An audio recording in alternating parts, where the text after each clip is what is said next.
Hello everyone, welcome again to our YouTube channel NK maths. इस video में दोस्तों मैं एसआई और सीआई के वो सारे सवाल कराने वाला हूं जो सीएचएसएल 2020 में पूछे गए थे।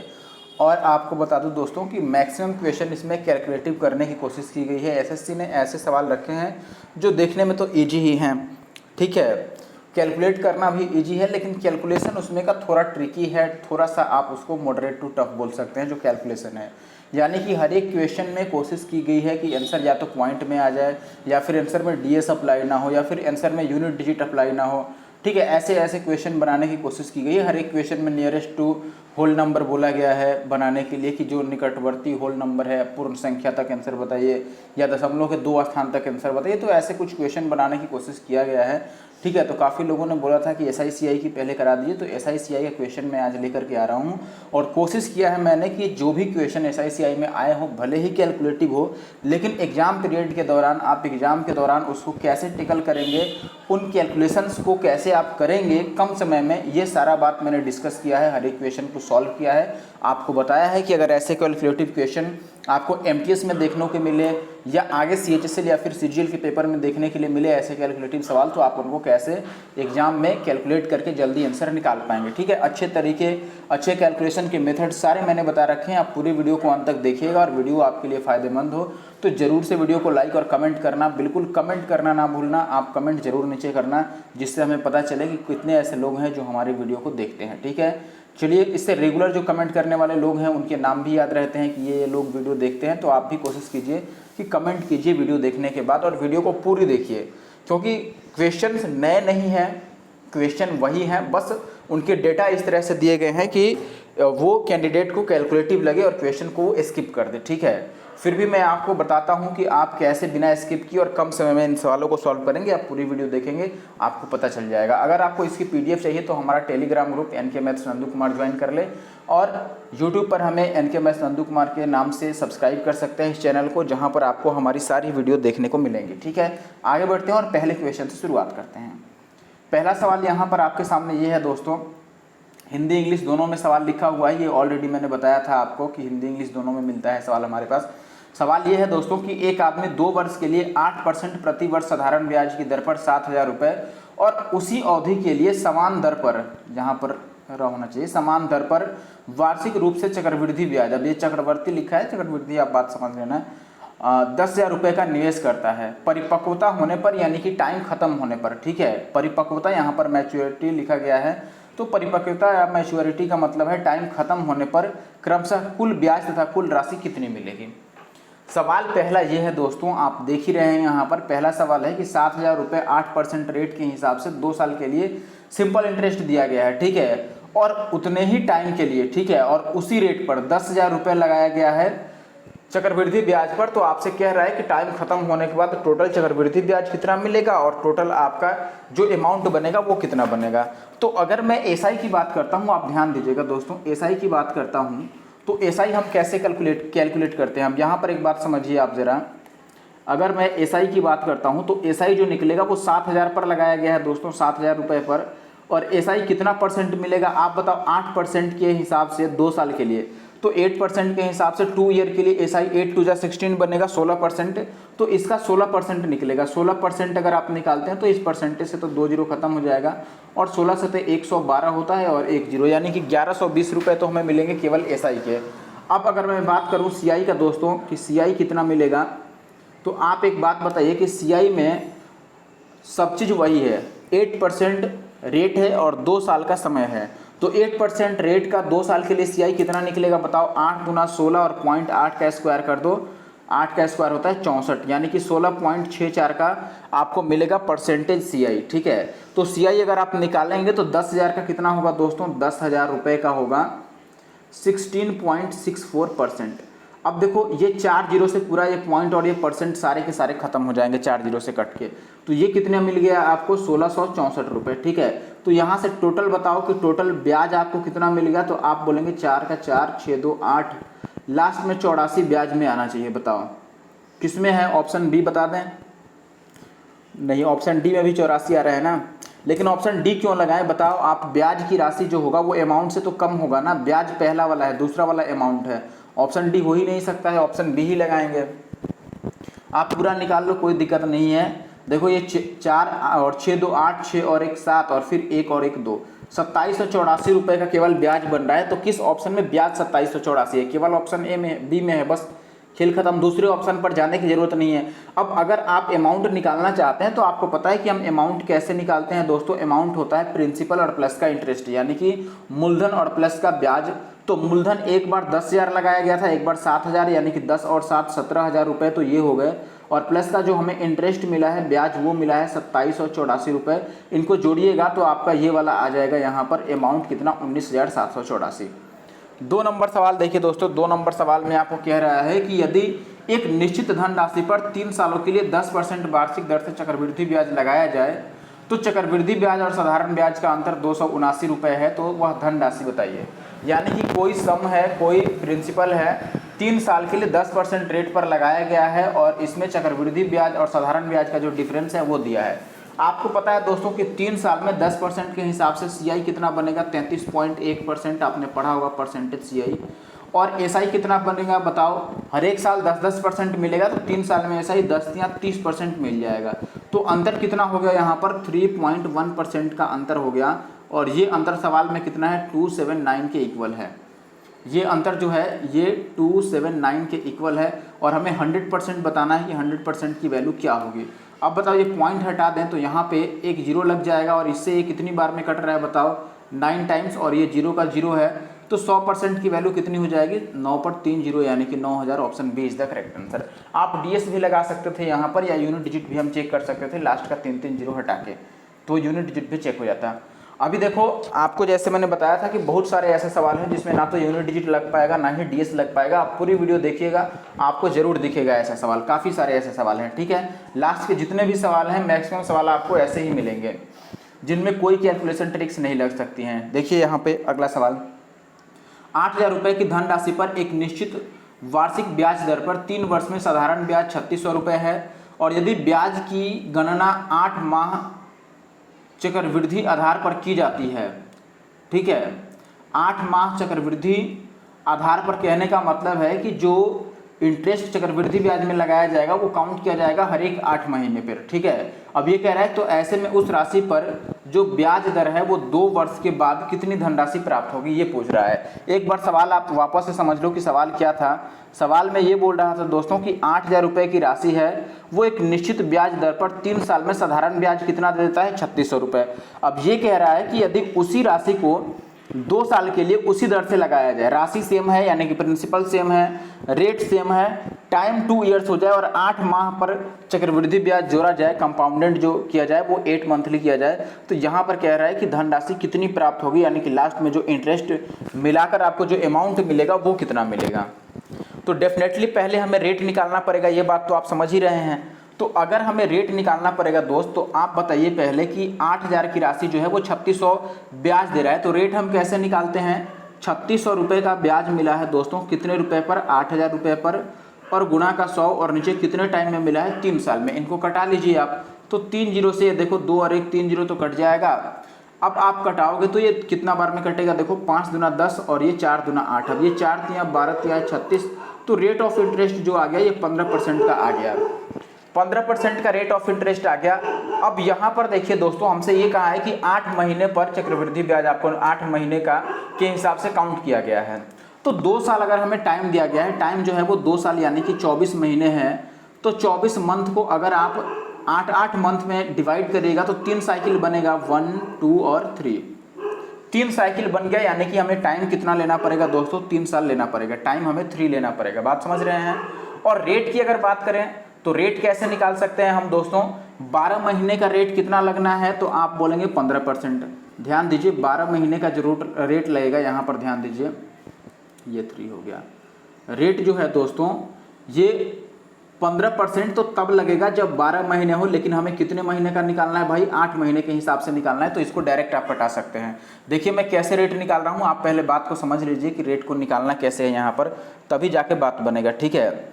मैं रेट कैसे निकाल रहा हूँ अभी आप वापिस से समझिए। मैंने रेट के लिए बोला दोस्तों कि 15% रेट तो तब लगेगा ना जब 12 महीने का निकालेंगे, लेकिन हमें कितने महीने का चाहिए भाई? 8 महीने का चाहिए। बस इसको कटा लो आप, 2 चौके 8 और ये 3 चौके 12 और ये 3 पचे 15, यानी कि 5 दूना 10% रेट निकलेगा। बात समझ रहे हैं? 12 से भाग कर देंगे तो 1 महीने का होगा और 8 से गुना कर देंगे तो 8 महीने का रेट 10% लगेगा। अब बताओ टाइम 3 साल है और 10% के हिसाब से अगर रेट लग रहा है दोस्तों, तो टोटल कितना हो जाएगा हमारे हिसाब से CI? तो आपको पता है कि CI 3 साल के लिए 10% के हिसाब से जो होता है वो कितना होता है दोस्तों? देखिए 1 मिनट, CI जो होता है ये 3 साल के लिए 10% के हिसाब से जो होता है वो मैंने अभी आपको पिछले सवाल में बताया था 33.1% होता है। ठीक है, कितना होता है? 33.1%। तो ये अपना CI है। ठीक है, अब यहाँ पर ध्यान देना कि अगर हमें अमाउंट बताना है तो डायरेक्ट हम इसे 100 में ऐड करके निकाल लेते हैं। कितना भाई धनराशि कितना था? 8,000 रुपये का निकालना था, तो 8,000 पे अगर मैं CI निकालता हूँ तो 133.1% बताना है डिवाइडेड बाई 100। अब यहाँ से 2-3 काम हम कर सकते हैं। पहला काम दोस्तों कि अगर मैं इस जीरो से 2 जीरो काट दूं और 1 जीरो से ये पॉइंट काट दूं तो देखो 8 कम 8 यानी कि यूनिट डिजिट तो 8 आएगा जो कि ऑप्शन ए में है, या फिर आप 11 का मल्टीपल भी ढूंढ सकते थे क्योंकि 1331 जो है ये 11 का क्यूब है, तो आंसर डेफिनेटली 11 से कटेगा, आप चेक भी कर सकते हैं। ठीक है, लेकिन यूनिट डिजिट ज़्यादा ईजी है इसीलिए मैंने कह दिया कि यूनिट डिजिट वाला यानी कि जिसके लास्ट में 8 होगा। आप 8 का मल्टीपल भी देख सकते हैं, यहाँ पर 8 है तो ठीक है। अब आगे बढ़ता हूँ मैं 4 नंबर सवाल में। आप देखिए कह रहा है कि यदि ब्याज की गणना अर्धवार्षिक चक्रवृद्धि रूप से की जाए, यहाँ पर देखिए अभी इसने अपना काम कर दिया पहली बार, अर्धवार्षिक चक्रवृद्धि ब्याज के रूप से पूर्णांक के निकटतम, ठीक है, नियरेस्ट टू एन इंटीजर पूछ रहा है आपसे, तो पूर्णांक के निकटतम यानी कि यहाँ पर अब हम ना तो DS लगाएंगे ना ही यूनिट डिजिट लगाएंगे। बात समझ रहे हैं? पूर्णांक के निकटतम का मतलब पूरा कैलकुलेशन आपको करना होगा, तो अब पूरा कैलकुलेशन आप किस तरीके से करेंगे ये आपके ऊपर डिपेंड है। 7200 रुपये की राशि पर 20% की दर से आपको 18 महीने का चक्रवृद्धि ब्याज बताना है। आपको पता है जब अर्धवार्षिक होता है, हाफ ईयरली होता है, तो टाइम डबल हो जाता है, तो 18 माह का 2 गुना 36 माह यानी कि 3 साल हो गया। और रेट को क्या करते हैं हम? रेट को आधा कर देते हैं, तो रेट 20% था, तो ये कितना हो जाएगा अब 10%। अब बताइए अगर 3 साल का 10% के हिसाब से CI निकालें तो ये बार बार मैं बता रहा हूँ कि दिस इज 33.1%, यही हो रहा है। अब हमसे चक्रवृद्धि ब्याज पूछ रहा है तो हम निकाल लेंगे चक्रवृद्धि ब्याज कितने रुपए पर चाहिए भाई? 7200 का, तो मैंने लिख दिया 7200 का हमें चाहिए CI, और CI होगा कितना भाई? 33.1%। बस ये कैलकुलेट कर दो, 20 से 20 इनको मल्टीप्लाई कर लो। अब यहाँ पर यूनिट डिजिट हम चेक कर सकते थे लेकिन यूनिट डिजिट चेक नहीं कर पाएंगे क्योंकि हमें नियरेस्ट टू बताना है, यानी कि पॉइंट के बाद वाला ये जोड़ेगा नहीं। ठीक है, वो जिसके नियरेस्ट होगा वो आंसर हो जाएगा हमारा। अब देखो अगर मैं अप्रॉक्सीमेशन अप्लाई करता हूँ तो ये 2383 है, ये 2338 से काफ़ी करीब करीब का मामला हो जाएगा, तो इसीलिए मैं पूरा मल्टीप्लाई कर देता हूँ। ठीक है, 72 से आप चाहें तो मल्टीप्लाई कर लें।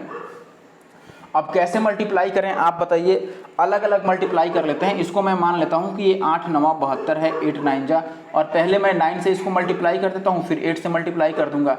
अब 9 से अगर मैं इसको मल्टीप्लाई करूंगा तो ये 9 1 जा 9 होगा और 9 3 जा 27, और फिर 9 3 जा 27 और 2 हम ऐड करेंगे तो 29 पॉइंट यहाँ पर आ जाएगा। इसको एक बार और 8 से हमें मल्टीप्लाई करना है, तो ये 8 9 72 का 2 हाथ में 7 और 8 7 56 और 7 63, यहाँ पे पॉइंट आ जाएगा। और 6 अभी बचा है, तो 8 9 72 और 6 78, हाथ में 7 और 8 गुना 16 और 7 कितना होता है? 23। तो 2383.2 आ रहा है जो कि बिल्कुल ऑप्शन डी के बराबर है, 2383। ठीक है, तो देखो कैसे मैंने इसको मल्टीप्लाई कर लिया, जल्दी ही मल्टीप्लाई किया है, इसको ज़्यादा टाइम नहीं कहेंगे। और अगर मुझे एग्जाम हॉल में करना होता तो मैं और फास्ट इसको करता। ओके, अगला सवाल देखिए भाई। कृष्ण ने 25,000 रुपये की राशि को 2 भागों में निवेश किया। पहले भाग पर 11% SI मिला और दूसरे भाग पर जो चक्रवृद्धि ब्याज मिलता है वो वार्षिक रूप से 10% के हिसाब से चक्रवृद्धि ब्याज मिला। 25,000 रुपये को 2 अलग अलग भागों में इसने दिया, एक बार 10% के हिसाब से और एक बार 10% के हिसाब से चक्रवृद्धि ब्याज पर दिया और 11% के हिसाब से साधारण ब्याज पर। अब ये कह रहा है कि यदि 2 साल बाद उसे कुल ब्याज जो मिलता है वो 5370 का मिलता है तो साधारण ब्याज पर निवेश की गई राशि ज्ञात कीजिए। अब यहाँ पर देखो दोस्त, इस सवाल में आप चाहे तो एलिगेशन डायरेक्ट अप्लाई कर लें। ठीक है, आप डायरेक्ट यहाँ पर एलिगेशन अप्लाई कर लें, या बेहतर होगा कि आप इसको मानकर भी बना लें, वैसे भी इजी होगा। अगर आपको एलिगेशन अप्लाई करना है तो 2 बार आपको गुना करना पड़ेगा, उसके बाद जाके आप इजीली एलिगेशन अप्लाई कर सकते हैं। जैसे एलिगेशन अप्लाई करने के लिए आपको ये करना होगा, देखो मैं बताता हूँ कैसे। हम इंटरेस्ट दोनों बार का लिखेंगे, एक बार इंटरेस्ट जो SI पर मिलेगा और एक बार इंटरेस्ट जो CI पर मिलेगा। आप बताओ, अगर 11% कितने साल के लिए लगा रहे हैं? 2 साल के लिए। 11% 2 साल के लिए लगाएंगे तो 22% हमें एसआई मिलेगा, और 22% किसका भाई? 25,000 का। तो 25,000 का 22% कैसे निकाले भाई? 25,000 का 10% तो 2500 होगा, यानी कि 5,000 हो गया। 20% और 2% और ऐड करना है, तो 2% इसका कितना होगा? 500, यानी कि ये 5500 हो जाएगा। बात समझ रहे हैं? तो आपको जो यहाँ पर परसेंटेज कैलकुलेट करना है, ये परसेंटेज कैलकुलेशन काफ़ी फास्ट होनी चाहिए, ठीक है। अब 10% सीआई के हिसाब से 2 साल का सीआई कितना बनेगा भाई? 21% बनेगा। 21% किसका हमें निकालना है? 25,000 का ही 21% निकालना है। जिसका हमने एसआई निकाला था उसी का, टोटल का हमने एक बार एसआई कैलकुलेट कर दिया और टोटल का हमें एक बार सीआई कैलकुलेट करना पड़ेगा, ठीक है। तो टोटल कितना था भाई? 25,000 का हमें 21% बताना है, तो 20% तक तो हमने निकाल ही लिया था कि 5,000 20% होगा। 1% और निकालेंगे तो 250, 5,000 में 250 जोड़िएगा तो ये 5250 हो जाएगा। 552 और 50 ये हो गया। और ओवरऑल जो आपको इंटरेस्ट मिलना है वो कितना मिलना है भैया? 5370। इसको अब माइनस कर लो। ये माइनस करोगे तो आपको कितना दे देगा बताओ? अगर 30 हम जोड़ देते हैं तो 5400 बन जाएगा, यानी कि ये 130 आएगा, और ये कितना आ जाएगा? 120। 0 से 0 काट लेते हैं आप, तो 13 और 12 टोटल बन जाता है 25 यूनिट। और 25 यूनिट की वैल्यू सवाल में कितनी थी? 25 के, यानी कि 25,000। और हमसे सिंपल इंटरेस्ट वाला यानी कि 12 का मतलब पूछ रहा है, तो 12 का मतलब कितना हो जाएगा? 12 के, यानी कि 12,000। Option C is the correct answer. तो आप डायरेक्ट एलिगेशन अप्लाई कर लो, या फिर आप उसको 100x 100y मान के भी कर लो, वो भी इजी है, वैसे भी आप कर सकते हैं। आगे बढ़ता हूं मैं। साधारण ब्याज पर दी गई एक धनराशि 2 साल के बाद 9920 रुपए तथा 5 साल के बाद 12,800 रुपए हो जाती है, तो ब्याज की दर ज्ञात करें। आसान सवाल है, आपने ऐसा पढ़ा होगा कि ऐसे केस में हम क्या करते हैं दोस्तों? हमें अमाउंट पहले इसका अंतर लिखते हैं और टाइम का अंतर लिखते हैं, ठीक है। टाइम का अंतर देखो, 5 साल में से 2 साल जाएगा तो 3 साल, यानी कि 3 साल का बात है दोस्तों। और 3 साल के लिए हम ये घटा के जो माइनस करके आएगा डिफरेंस बिटवीन द अमाउंट्स, ये क्या आएगा दोस्तों? ये आएगा सिंपल इंटरेस्ट, ठीक है। तो 3 साल का सिंपल इंटरेस्ट आएगा 12,800 में से 9,920 घटा लो, तो 12,000 में से पहले 9,000 घटा लोगे तो कितना बच जाएगा आपके पास? 3,000 बच जाएगा, ठीक है। अब 3,000 में से 900 और घटा दो तो 2100, और 20 और घटा दो तो 2,080 बन जाएगा। और 2,080 में से अभी उधर 800 बाकी ही है, बताओ। 2,080 में 800 जोड़ लो, तो ये टोटल कितना बन गया हमारे पास दोस्तों? ये बन गया हमारे पास 1 मिनट, कुछ गड़बड़ तो नहीं हो गया? अभी तो उतना माइनस करना पड़ेगा ना। 2,080 था, 800 जोड़ेंगे तो 2,880, ठीक है। तो ये 2,880 आ गया। अब ये 3 साल का है, ध्यान देना, ये 3 साल का इतना है, तो 1 साल का कितना होगा? 1 साल का जो एसआई बनेगा दोस्तों, ये कितना होगा? तो मैंने 1 से इसको 3 से काट लिया पहले, 3 9 27 और 3 6 18, ये 960 रुपये 1 साल का। 1 ईयर का जो एसआई बना वो कितना हो गया? 960। और आप चाहें तो 2 साल का निकाल सकते हैं। बताओ 2 साल का अगर हमें निकालना होता तो 2 साल का ये कितना होता? 60 दूना 120 और 9 दूना 18 और 1 19, यानी कि 1,920 रुपये 2 साल में केवल इंटरेस्ट है। तो प्रिंसिपल कितना होगा, यानी कि जो मूलधन होगी वो कितनी होगी? तो आप बोलेंगे 2 साल में टोटल राशि जो मिला है वो 9920 है, लेकिन इसमें से इंटरेस्ट केवल 1,920 रुपये है। अगर इसमें से केवल इंटरेस्ट है 1,920, तो जो प्रिंसिपल था वो कितना था दोस्तों? तो आप बोलेंगे 8,000 रुपये केवल प्रिंसिपल है। बात समझ रहे हैं? 9,920 जो है ये अमाउंट है, यानी कि मिश्रधन है। मिश्रधन में से मूलधन को घटा दिया, सॉरी मिश्रधन में से ब्याज को घटा दिया, तो मूलधन हमारा आ गया 8,000 रुपये। अब हमें आर निकालना है। आप सीधे कैलकुलेट कर सकते हैं दोस्तों कि ब्याज कितना मिला है? 960 रुपये का ब्याज मिला है, कितने रुपए पर? 8,000 पर, और गुना का 100, ये कैलकुलेट कर लो आप इजीली। 3 0 से 3 0 और 8 से 12 8 96, तो 12% इसका सही आंसर है, जो कि ऑप्शन सी में है।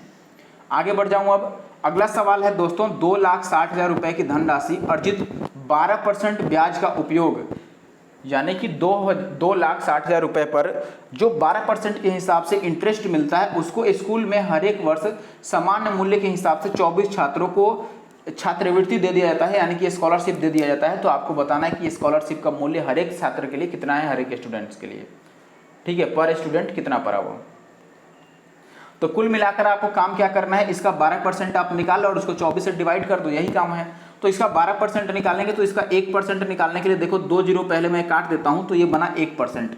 1% कितना बन गया? 2600। लेकिन हमें 12% के सही हिसाब से चाहिए, तो इसको 12 से गुना कर देते हैं, और 24 छात्रों को देना है, तो हर एक छात्र का कितना पड़ेगा? 24 से डिवाइड कर दो, 12 दूना 24 और 2 से 13 दूना 26, यानी कि this is 1300। Option D is the correct answer. अगला सवाल क्वेश्चन नंबर 8। सवाल क्या कह रहे हैं मेरे भाई कि 9.5 9.5% की वार्षिक ब्याज दर पर 4% के लिए उधार दी गई या ली गई किसी निश्चित राशि पर जो साधारण ब्याज है और 12.5% के हिसाब से 3 साल के लिए उधार ली गई समान राशि पर साधारण ब्याज से कितना रुपया ज़्यादा है, 225 रुपया ज़्यादा है, तो उधार ली गई राशि कितनी है। अब बात बताइए मुझे कि अगर 9.5% के हिसाब से आप 4 साल तक किसी वस्तु को उधार देंगे या किसी रुपए को उधार देंगे तो इंटरेस्ट कितना बनेगा। इंटरेस्ट हमेशा R/T% होता है, ठीक है, RT% होता है हमेशा इंटरेस्ट, यानी कि R गुना T, ठीक है। तो आप देखो 9.5% के हिसाब से 4 साल का कितना बनेगा, 9 चौके 36 और 5 चौके 20, यानी कि 38%। तो ये बन गया पहले केस में। दूसरे केस में 12% के हिसाब से 3 साल का, तो 12 तियां 36 और 5 तियां 15, तो 36 और 1 37, 37.5% ये बन गया। बात समझ रहे हैं, 37.5% बन गया। तो अंतर कितने का आया भाई, पहला वाला इससे कितना ज़्यादा है, तो आप बोलेंगे जी 0.5% ज़्यादा है, 0.5। बात समझ रहे हैं, कितना ज़्यादा है। कुछ गड़बड़ कर दिया क्या मैंने। कितना नंबर क्वेश्चन है दोस्त, 8 नंबर। 1 मिनट वापस से चेक करने दो, 9.5 साल ही ना था। कोई बात नहीं, तो 0.5% का अंतर आ रहा है ना, लेकिन सवाल में कितना का अंतर है भाई, सवाल में ये अंतर है 2, 2 और 5 का। ये पॉइंट अगर मैं काटता हूँ तो यहाँ पर 0 आ जाएगा और ये 5 से कट जाएगा कितनी बार में बताओ, 5 चौके 20 और 5 पचे 25। 1% की वैल्यू अगर इतनी है तो 100% की वैल्यू, दोनों तरफ 2-2 जीरो लगा देंगे, खेल खत्म हो जाएगा आपका, यानी कि 45,000 आंसर होगा। कोई बड़ी बात नहीं थी। क्वेश्चन नंबर 8 को देखिए, क्वेश्चन नंबर 8 तो हो गया ना 9। क्वेश्चन नंबर 9 कह रहा है कि ब्याज की गणना अगर वार्षिक चक्रवृद्धि आधार पर करते हुए किसी निश्चित राशि पर 10% वार्षिक ब्याज दर के हिसाब से 3 साल का चक्रवृद्धि ब्याज अगर 1324 रुपये है तो वह राशि ज्ञात कीजिए। आप बताइए कि 10% की दर से 3 साल का जो चक्रवृद्धि ब्याज बनता है वो कितना बनता है, दैट इज 33.1%। ये हमने अभी चर्चा किया था। और ये चक्रवृद्धि ब्याज रुपए में किसके बराबर है, 1324 के बराबर है। तो हमें राशि बतानी है, यानी कि 100% की वैल्यू बतानी है। आप डीएस लगा लो, कुछ भी कर लो, इजिली कैलकुलेट कर सकते हो। अगर आप डीएस लगाते हो इसको कटा भी सकते हो। आप देखो ये पॉइंट अगर यहाँ हटाते हैं तो ये 4 बार में कटता नजर आ रहा है। देखो 4 एकम 4, 4 तियां 12, 4 तियां 12 और 1 13। तो अगर 1 की वैल्यू 40 है दोस्तों, तो 100 की वैल्यू कितनी हो गई, 4000। बात खत्म है। Option A. आप देख रहे हैं पॉइंट हटाया तो यहाँ पे 1 जीरो आ गया, यानी कि 1 की वैल्यू 40 हो गई, तो 100% की वैल्यू 2 जीरो चिपकाएंगे, 4000। अगला सवाल आप बोलेंगे काफी आसान है, आसान तो है, लेकिन आगे आप देखें किसी किसी शिफ्ट में कितने तूफानी अंदाज में इन्होंने सवाल किया है SICI का, ठीक है। अगला सवाल देखिए दोस्त, यहाँ पे कह रहा है कि एक निश्चित राशि पर 10% वार्षिक ब्याज की दर से 5 साल का जो सिंपल इंटरेस्ट है वो 5K है।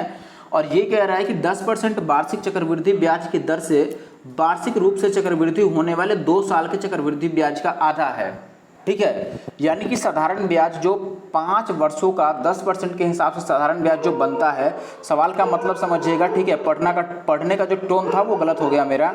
सवाल ये कह रहा है कि 10% वार्षिक ब्याज की दर से 5 साल का जो सिंपल इंटरेस्ट बनेगा वो कितना बनेगा भाई, वो 5,000 रुपये पर 10% वार्षिक रूप से 2 साल का जो चक्रवृद्धि ब्याज बनेगा उसका आधा बनेगा। तो साधारण ब्याज पर दी गई राशि निकालिए।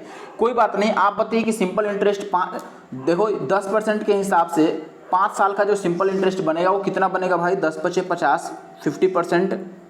और इसकी वैल्यू हमें पता है कि भाई 5,000 रुपये पर जो CI मिलेगा उसका आधा है। CI कितना मिलेगा भाई, 10% के हिसाब से 2 साल का CI 21 होता है, तो 21% CI मिलने वाला है। परसेंट हटा लो, उसके बदले में मैं डिवाइडेड बाई 100 कर देता हूँ। इसका आधा मिलना है तो बाई 2 हमने कर दिया। अब काट लो भैया, ये 2 जीरो से 2 जीरो कट जाएगा और 2 से काटोगे ये 25, ठीक है। अब यहाँ 2 से काटने की भी ज़रूरत क्यों है, हमें तो भाई 50% की वैल्यू बतानी है, तो 2 से काटे ही क्यों, हम इसी 2 को इधर लेकर आ जाते हैं, इस 2 को इधर ला देंगे तो ये 50 गुना 100% बन जाएगा। और इधर बन गया हमारा 50 और गुना का 21, तो 21 पचे 105 होता है और 1 जीरो तो चिपकेगा ही, 10-50 आंसर होगा, दैट इज ऑप्शन सी। मज़ा आ रहा है, वीडियो थोड़ा सा भी पसंद आ रहा है तो जरूर से एक बार लाइक कीजिए और कमेंट कीजिए। देखो दोस्त, कमेंट करते हो तभी हमें पता चलता है कि देखने वाले लोग कितने हैं, किस तरह की वीडियो को वो लाइक कर रहे हैं, ठीक है। आप लाइक करेंगे, कमेंट करेंगे तो हमें भी पता चलेगा कि आप इस तरह के वीडियो को लाइक करते हैं और हमें इस तरह की वीडियो बनाने में और मोटिवेशन मिलेगी, ठीक है। तो आप कोशिश कीजिए कि वीडियो को जरूर से लाइक और कमेंट किया कीजिए। अगला सवाल क्या है, और हमारा चैनल NK मैथ्स मैं लिख देता हूँ यहाँ पर, ठीक है। और अपने नाम के साथ नंदू कुमार। तो ये इतना बड़ा चैनल का नाम मुझे रखना पड़ा क्योंकि एनके मैथ्स के नाम से कई सारे चैनल हैं, इसलिए मैंने, वैसे स्टार्टिंग तो मैंने भी काफ़ी पहले करी थी लेकिन कंटिन्यू नहीं रह पाया, तो बाद में मुझे अपना नाम भी इसमें ऐड करना पड़ा जिससे कि यूनिक चैनल बन पाए। ठीक है, तो आप इसे टेलीग्राम पे और यूट्यूब पे जरूर से सब्सक्राइब करें जिससे आपको पल पल की अपडेट और नई वीडियो मिलती रहे। अगला सवाल है 12% वार्षिक दर से जो 1,25,000 राशि जो है ये कितने साल में इतने रुपए बन जाएगी यदि अर्धवार्षिक रूप से चक्रवृद्धि ब्याज किया जाता है। सवाल ये छोटा ही है लेकिन इसके जो डाटा हैं ये बड़े बड़े हैं, इसीलिए इसको मैंने ले लिया कि हो सकता है कि अगर मैं इसे स्किप कर दूं तो आप बोले कि ये टफ सवाल था इसलिए आपने छोड़ दिया। तो देखो पहले तो हम बात करते हैं दोस्तों कि अगर अर्धवार्षिक रूप से काउंट किया जाता है तो 12% दर आधा होता है, रेट हाफ हो जाता है। तो रेट मैं 12% के बदले कितना मानूंगा, 6%। ठीक है, 6% आधा, रेट मैंने आधा कर दिया। 6% का मतलब कितना होता है, तो आप बोलेंगे भैया 3 दूना 6 और 50 दूना 100 यानी कि 3/50 होता है। इसका मतलब क्या है कि अगर मैं 50 रुपये उधार दिया हूं तो ये बन कितना जाएगा भाई, 53 रुपये बन जाएगा। ये इतना बनेगा और इसका पावर n कितने टाइम के लिए, तो यहाँ पर मैं टाइम लिख रहा हूँ। अगर आप ये बात नहीं समझ पा रहे हैं तो डायरेक्ट आप ये फॉर्मूला अप्लाई कीजिए। फॉर्मूला क्या होता है, फॉर्मूला जो आप ये पढ़े हैं A/P क्या होता है दोस्तों, this is 1 + R/100 to the power n, यही होता है। इसी फॉर्मूले में मैं पुटअप करूंगा तो एक ही जगह पर ये वैल्यू हम रख लेंगे। देखो 1487788 है ना, 1488 और 77 डिवाइडेड बाई कितना 125 और 000 इक्वल टू कितना हो जाएगा आपका। देखो ये 1 + R/100 तो हमने निकाल दिया है कि 50 पर 3 बढ़ेगा तो ये कितना बन जाएगा 53/50। ये दिस इज 50, नीचे वाला क्या है 50 है, टू द पावर n। अब ये बताओ 50 का कितना पावर ये हो सकता है। आप 53 का पावर मत देखो, 50 का देख लो। तो 0 का पावर ये 3 0 बनाने के लिए 3 और 5 का 125 हो गया है तो पावर 3 हुआ है, यानी कि n की वैल्यू कितनी हो गई 3। 50 का एक क्यूब है तो n की वैल्यू 3, यानी कि टाइम 3 है। लेकिन आपको पता है कि ये हाफ ईयरली है तो जो ओरिजिनल टाइम होगा वो इसका आधा होगा, तो टाइम जो होगा वो इसका आधा होगा। 3 साल का आधा 1.5 साल, 1.5 year is the correct answer. अगला सवाल है 12,000 रुपये की राशि 5 वर्षों के अंत में साधारण ब्याज के हिसाब से 6,000 रुपये ब्याज मिल जाता है। साधारण ब्याज के हिसाब से जो इंटरेस्ट मिलता है वो कितना मिलता है, 6,000 मिलता है।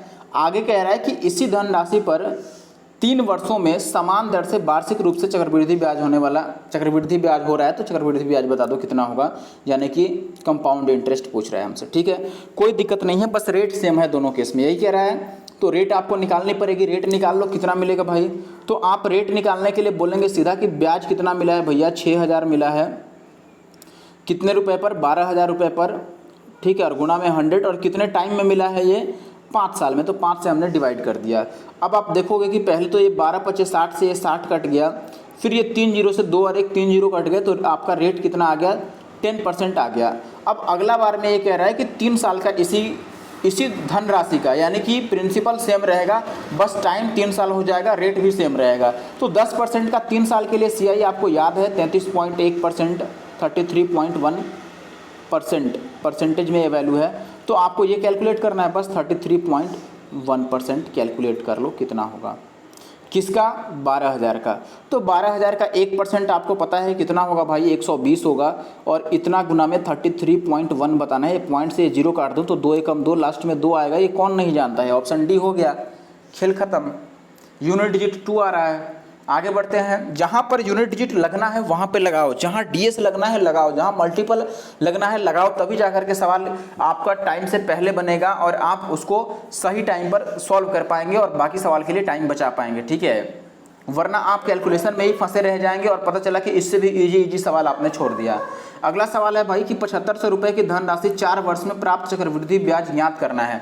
7,500 रुपया है, यानी कि ये प्रिंसिपल है, टाइम है 4 ईयर्स, हमें CI निकालना है। ये कह रहा है कि पहले 2 साल के लिए जो ब्याज है वो 20% वार्षिक है और अगले 2 साल के लिए जो ब्याज है वो 10% वार्षिक है। तो आपको बताना है कि कितना बनेगा आपका टोटल यहाँ पर चक्रवृद्धि ब्याज। क्वेश्चन नंबर 13 है, तो बिल्कुल भी मुश्किल नहीं, यहाँ पर बस 2 बार अलग अलग दिया है तो ये मुश्किल लग सकता है। तो आप चाहें तो इसे एक ही टाइम में कैलकुलेट कर लें या फिर 2 अलग अलग बार कैलकुलेट करके ऐड कर लें, कोई दिक्कत नहीं है। ठीक है, पहले 2 वर्ष में आप निकालेंगे इसका 20% के हिसाब से, आप एक ही बार परसेंटेज कैलकुलेट कर सकते हैं। ठीक है, या फिर आप क्या कर सकते हैं, आप फ्रैक्शन वाला रूल लगा सकते हैं। जैसे हम कैसे कहते हैं, यहाँ पर देखो आपने पढ़ा होगा ज़रूर, 20% को हम क्या लिख सकते हैं, 20% को हम बोलेंगे 1/5 और 10% को हम क्या लिख सकते हैं, 1/10। ठीक है, तो 20% का मतलब 5 रुपये अगर उधार लिया है तो 1 रुपया ब्याज देना पड़ेगा, यानी कि 5 के बदले बनेगा कितना, 6। ठीक है, लेकिन ये 2 साल का खेल है तो यहाँ पर मैं स्क्वायर कर देता हूँ। 10% का क्या है कि अगर 10 उधार दिया है तो बनेगा 11, ये भी 2 साल का खेल है तो इसको भी मैं स्क्वायर कर देता हूँ। ओवरऑल ये कितना बनेगा, 25 और गुणा में 100, तो ये तो 2500 बन गया। और ये कितना बन गया भाई, 11 का स्क्वायर 121 और गुणा का 6 का स्क्वायर 36। 36 को 121 से गुणा करना पड़ेगा आपको। तो आप या तो इसको गुना कर लो या 11 से 2 बार 36 को मल्टीप्लाई कर लो। अगर एक बार मल्टीप्लाई करते हैं 36 को 11 से तो 6, 6 और 3 9 और 3 का 3, इसको फिर से 11 से मल्टीप्लाई करेंगे तो 6, 9 6 15 का 5, 9 3 12 और 1 13 और फिर 3 और 1 4, तो ये कितना हो गया, 43 56 अपना बन गया। ठीक है, बात समझिएगा मैं क्या बता रहा हूँ। ठीक है, ये कितना बन गया यहाँ पर, 43 56। अब ये हमारा अमाउंट है और ये प्रिंसिपल है और इनको घटाएंगे तो ब्याज मिल जाएगा। ये आपने बात पढ़ा होगा पहले से कॉन्सेप्ट। तो यहाँ पर हमें जो दे रखा है वो प्रिंसिपल दे रखा है और हमसे ब्याज पूछ रहा है। तो पहले हम घटा के देखते हैं कि ब्याज बना कितना भाई, इनको माइनस कीजिए। 6 में से 0 जाएगा 6 और यहाँ पर 5 का 5 और 43 में से 25 घटा दो तो 13 में से 5 जाएगा 8 और एक 1856 का हमारे पास ब्याज बन रहा है। ठीक है, इसकी वैल्यू बतानी है और हमें जो दे रखा है वो 7500 दे रखा है, यानी कि वो प्रिंसिपल दे रखा है। आप बोलेंगे कि प्रिंसिपल हमारे हिसाब से तो 2500 है लेकिन सवाल में 7500 है, तो कितना गुना किया भैया, 3 गुना किया। तो हम ये जो हमारा CI बना है इसको भी हम 3 गुना करेंगे। अगर 3 गुना करेंगे तो 6 × 18 का 8 और 5 × 15 और 1 16, लास्ट में 6 और 8 आएगा। ये कौन नहीं जानता है बताओ, ऑप्शन ए आंसर होगा, कौन नहीं कह सकता है। मैं पूरा गुना क्यों करूं जब लास्ट का 2 डिजिट मुझे मिल रहा है भाई कि लास्ट का 2 डिजिट 6 8 होगा। बोलो, साधारण ब्याज पर एक ऋण राशि जो है, उधार ली गई राशि, वो 6240.80 रुपये तथा 4 साल में इतना बन जाती है। तो यह धन राशि और ब्याज की दर बता दें। देखो ऐसे सवाल काफ़ी रिपीट हुए हैं, तो ऐसा एक सवाल तो मैंने पीछे बता रखा है। ठीक है, कितना नंबर है आपको मैं दिखा देता हूँ अभी यहाँ पे, ऐसा बिल्कुल डिट्टो सवाल जिसमें मैंने अंतर निकाला था। ये सवाल है बिल्कुल, देखो 6 नंबर जो सवाल है बिल्कुल सेम टू सेम है। यहाँ पर हमने प्रिंसिपल निकाला है और यहाँ पर रेट निकाला है। तो ऐसे सवाल रिपीट हुए हैं, तो आगे से अब अगर ऐसा सवाल आएगा तो मैं उनको छोड़ दूंगा, आप खुद से कर लेना। अगर ज़्यादा कैलकुलेटिव हो तो ज़रूर मैं करूँगा इस क्वेश्चन को, लेकिन मैं कर देता हूँ क्योंकि ऑप्शन पॉइंट में दिख रहे हैं तो मैं कर देता हूँ, वरना आप बोलोगे कि कैलकुलेशन देख के मैंने छोड़ दिया। देखो भाई 4 साल में इतना है और ये 1 साल का खेल ये था।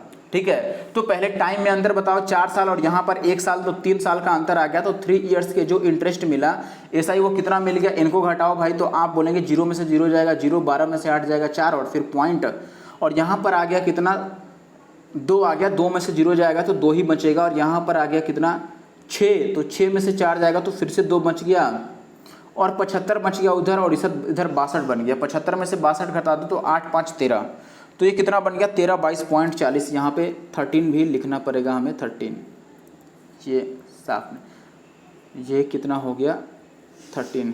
1 मिनट में इनको हटा के लिख देता हूँ, 13 22.40 है ना, दिस इज 13 22 और पॉइंट का 40, ये आ गया।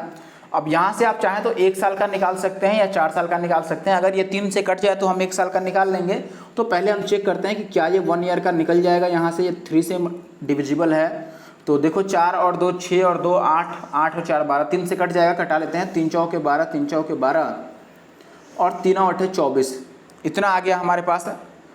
एक 0 लगेगा ना यहाँ पर, 3 चौके 12, फिर 3 चौके 12, 2 से तो नहीं होगा, 0 और 3 8 24, इतना आ गया। लास्ट का तो 0 हटा ही दो आप, 440.8 आ गया। बात समझ रहे हैं, 1 साल का, यानी कि ये यहाँ से अगर हम धन राशि निकालते हैं, यानी कि अगर मैं यहाँ से निकालता हूँ दोस्तों प्रिंसिपल, तो प्रिंसिपल कितना होगा, आप बोलेंगे कि भाई प्रिंसिपल 1 साल में जो अमाउंट बना है वो बना है 6240.80।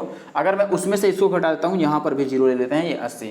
अगर उसमें से ये केवल मैं सिंपल इंटरेस्ट को माइनस कर दूँ तो हमारा प्रिंसिपल बन जाएगा।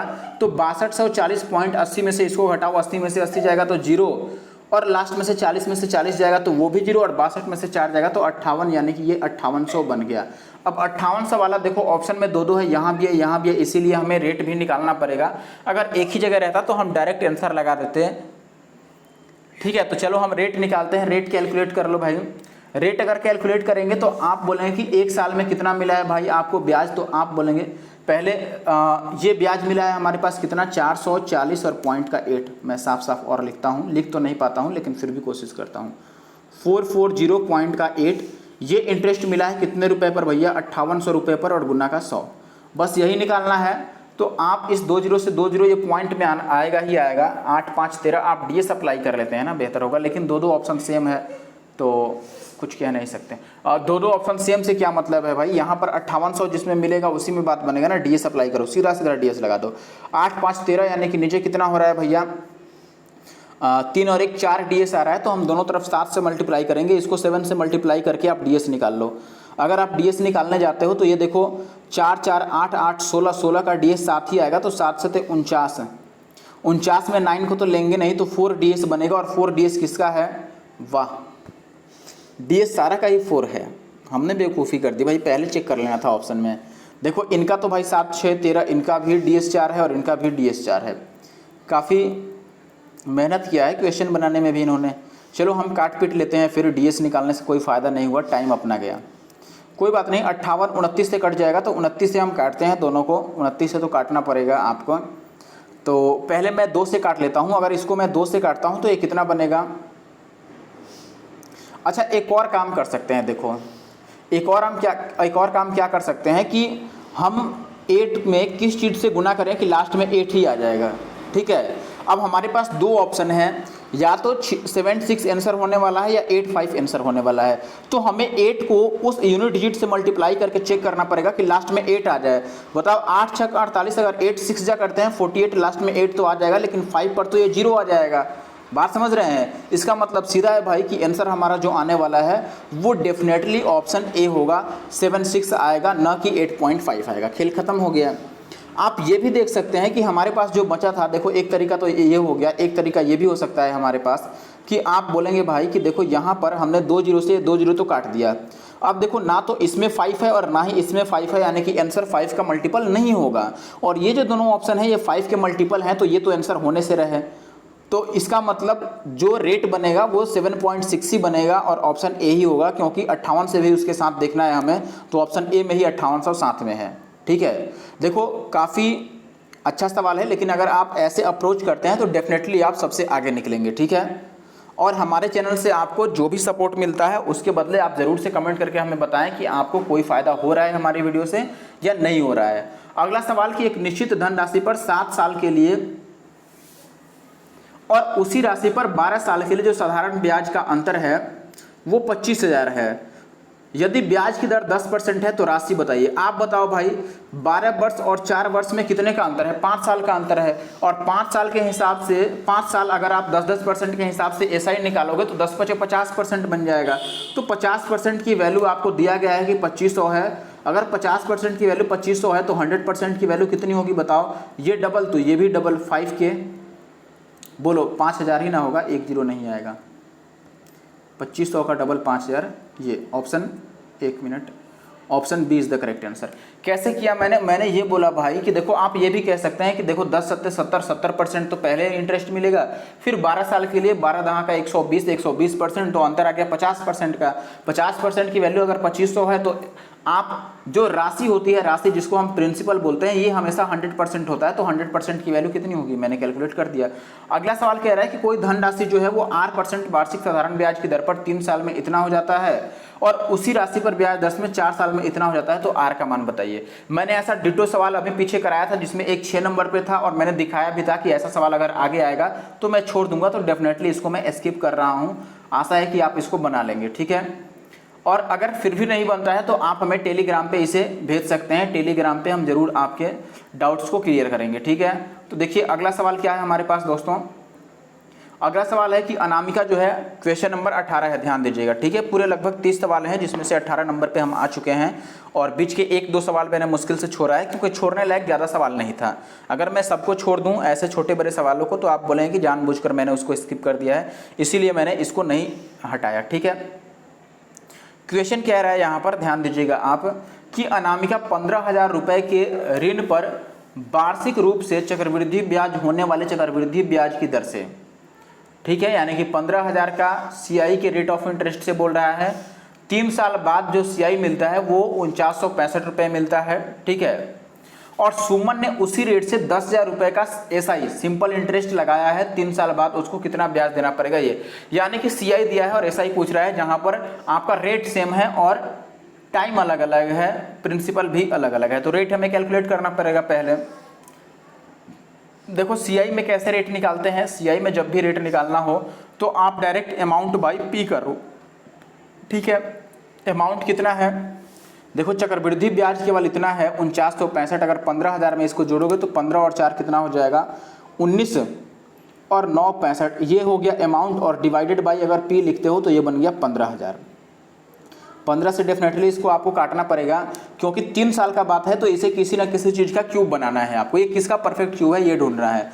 तो 15 से अगर मैं इसको काटता हूँ तो 15 एक बारी में, 4 और 9 तो 15 तियाँ 45, फिर 4 और 6 15 तियाँ 45, 15 एकम 15, तो ये आ गया 1331, ऊपर और नीचे आ गया 3 जीरो, जिसका मतलब है कि ये 11/10 का क्यूब है। बात समझ रहे हैं, 11/10 का क्यूब का मतलब 10 रुपये की राशि 11 रुपये बन गई है। तो रेट ऑफ इंटरेस्ट कितना हो गया भाई 10%, 10 रुपये पर 1 रुपये का ब्याज मिला है, यानी कि ये 10% बन गया, ठीक है। तो रेट 10% है और 3 साल का हमें सीआई बताना है, तो 30% निकालना पड़ेगा। 30% किसका भाई 10,000 का, 10,000 का 10% तो कितना होगा 1,000, तो 30% 3,000 बनेगा, ऑप्शन डी। बस जितना कम लिखोगे उतना फायदेमंद रहोगे, ठीक है। आपको रेट 10% जब दे दिया और 3 साल का, यानी कि 30% हमें कैलकुलेट करना है किसका भैया 10,000 का। 10,000 का 30% जैसे भी आप कैलकुलेट कर लो आपके लिए बेहतर होगा। अगला सवाल कह रहा है कि 8,950 रुपीज़, 8,950 रुपये की राशि 2 साल में 9% के दर से जो चक्रवृद्धि ब्याज मिलता है वो बताना है कितना होगा, निकटतम पूर्णांक तक बताना है, नियरेस्ट टू होल नंबर, ठीक है। अब आपको ये बताना है कि वार्षिक रूप से अगर ये गणना किया जाए, यानी कि एनुअली कंपाउंडेड है यह, ठीक है। चलो कोई बात नहीं। देखो 2 साल का अगर सीआई निकालना है 9% के हिसाब से, तो आप डायरेक्ट ये पढ़ा होगा 2r और प्लस का r² भाई 100, यही होता है। डायरेक्ट हम सीआई 2 साल के लिए निकालते हैं, तो मैं डायरेक्ट इसमें रख रहा हूँ, आपको ये बात पता होगा, सक्सेसिव डिस्काउंट वाला फॉर्मूला एक्चुअली में आपने पढ़ा होगा। तो 9 दूना 18 और 0.9981 कितना बनेगा भैया 18.81% हमें बताना है किसका। देखो ये परसेंटेज हमें कैलकुलेट करना है किसका भैया, तो 8950 का, बस ये चीज़ हमें निकाल देना है, खेल खत्म। हाँ चलो कोई बात नहीं। अगर मैं 18% की ही बात करता और ऑप्शन सारे करीब करीब हैं, आप देखेंगे कि ये ऑप्शन करीब है काफ़ी, 85 और 83, 1685 1683 काफ़ी करीब है, तो मुझे लगता है कि हमें मल्टीप्लाई करना पड़ेगा आराम से, कमर कस लो मल्टीप्लाई करने के लिए। चलो देखो ऐसे सवाल में बेहतर क्या होगा पता है, कि हम तोड़ तोड़ कर मल्टीप्लाई कर रहे हैं। तोड़ने का मतलब हमें छोटे छोटे मल्टीप्लिकेशन करके और बाद में ऐड करने पड़ेंगे, वरना डेफिनेटली ये बड़े बनेंगे, ठीक है। एक ही बार में मल्टीप्लाई करना तो मुश्किल हो सकता है। तो पॉइंट की बात हम बाद में करेंगे, ये जीरो हटा दो भाई, इस जीरो को हटा के ये पॉइंट कहाँ पर चिपका, पॉइंट भी वहीं पर रहने दो, जीरो को भी यहीं पर रहने दो। पहले हम मल्टीप्लाई कर लेते हैं, इस जीरो से हम बाद में बात करेंगे कि जीरो का क्या रोल रहा, ठीक है। या ज़्यादा से ज़्यादा आप ये कहना चाहते हैं कि अब अगर आप पूरा कैलकुलेट करेंगे, देखो अभी ये परसेंटेज भी है, अब देखो भाई ये परसेंटेज हटाएंगे तो नीचे कितना आएगा 100, ये पॉइंट हटाएंगे 2 जीरो और आएगा, इस 1 जीरो से 1 जीरो कटेगा, तो आपको एक्चुअली में कैलकुलेट करना पड़ेगा 895 और इंटू का 1.881, ये कैलकुलेट करना है। बात समझ रहे हैं, मैंने 1000 से डिवाइड कर दिया, पॉइंट लगा दिया। अब मैं कैसे मल्टीप्लाई करने जा रहा हूँ ये ध्यान देना। मैंने बोला कि इसको पहले 1 से मल्टीप्लाई करेंगे, फिर इसको 8 से करेंगे, फिर से 8 से करेंगे, यानी कि इसको मैं तोड़ रहा हूँ। आप बात समझना कैसे, एग्जाम हॉल में बताओ ये आप मल्टीप्लिकेशन कैसे करोगे। आप यहाँ पर ना तो मल्टीपल लगा सकते हो, निकटतम पूर्णांक तक बोल दिया है, ना ही यूनिट डिजिट लगाओगे, ना ही डीएस लगाओगे। अप्रॉक्सीमेशन में क्या अप्रॉक्सीमेशन करें आप बताओ, ये 1683 ऑप्शन में है, ये 1685 है, आंसर दिख रहा है तो भी हम क्या कर लेंगे बताओ। तो मैं यहाँ पर पूरा मल्टीप्लाई करने के लिए इसको थोड़ा तोड़ रहा हूँ। देखो मैं 895 को पहले मल्टीप्लाई करूँगा 1 से, तो ये 1 का खेल खत्म हो गया। फिर 895 को मैं मल्टीप्लाई करूँगा 0.8 से, तो ये 8 खत्म हो गया। फिर प्लस 895 को मैं मल्टीप्लाई करूँगा किससे 0.08 से, यानी कि इसके लिए, और 1 को हम इग्नोर कर सकते हैं क्योंकि ये लगभग 0.8 के आसपास बनेगा, तो ये एक का अंतर ज़्यादा से ज़्यादा ला सकता है।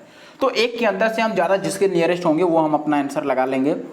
तो ये तो हमारा 895 बन गया। देखना अब कितना ईजी है, इसको 8 से मल्टीप्लाई करो, यहाँ भी 8 से ही करना है, यहाँ पर 8 से ही करना है, तो बात सिंपल बन जाती है। दोनों जगह 8 से करना है तो बताओ 8 से करेंगे तो ये 8 × 40 यानी कि ये पॉइंट साफ हो गया 0 से, और फिर 8 × 9 = 72 और 4 = 76, हाथ में 7, 8 × 8 = 64 और 7 कितना हो गया 71, यानी कि ये 716 बन गया। अब इसका मतलब अगर इसको मैं मल्टीप्लाई करूंगा तो ये एक पॉइंट और इधर आएगा, यानी कि ये 71.6 बनेगा।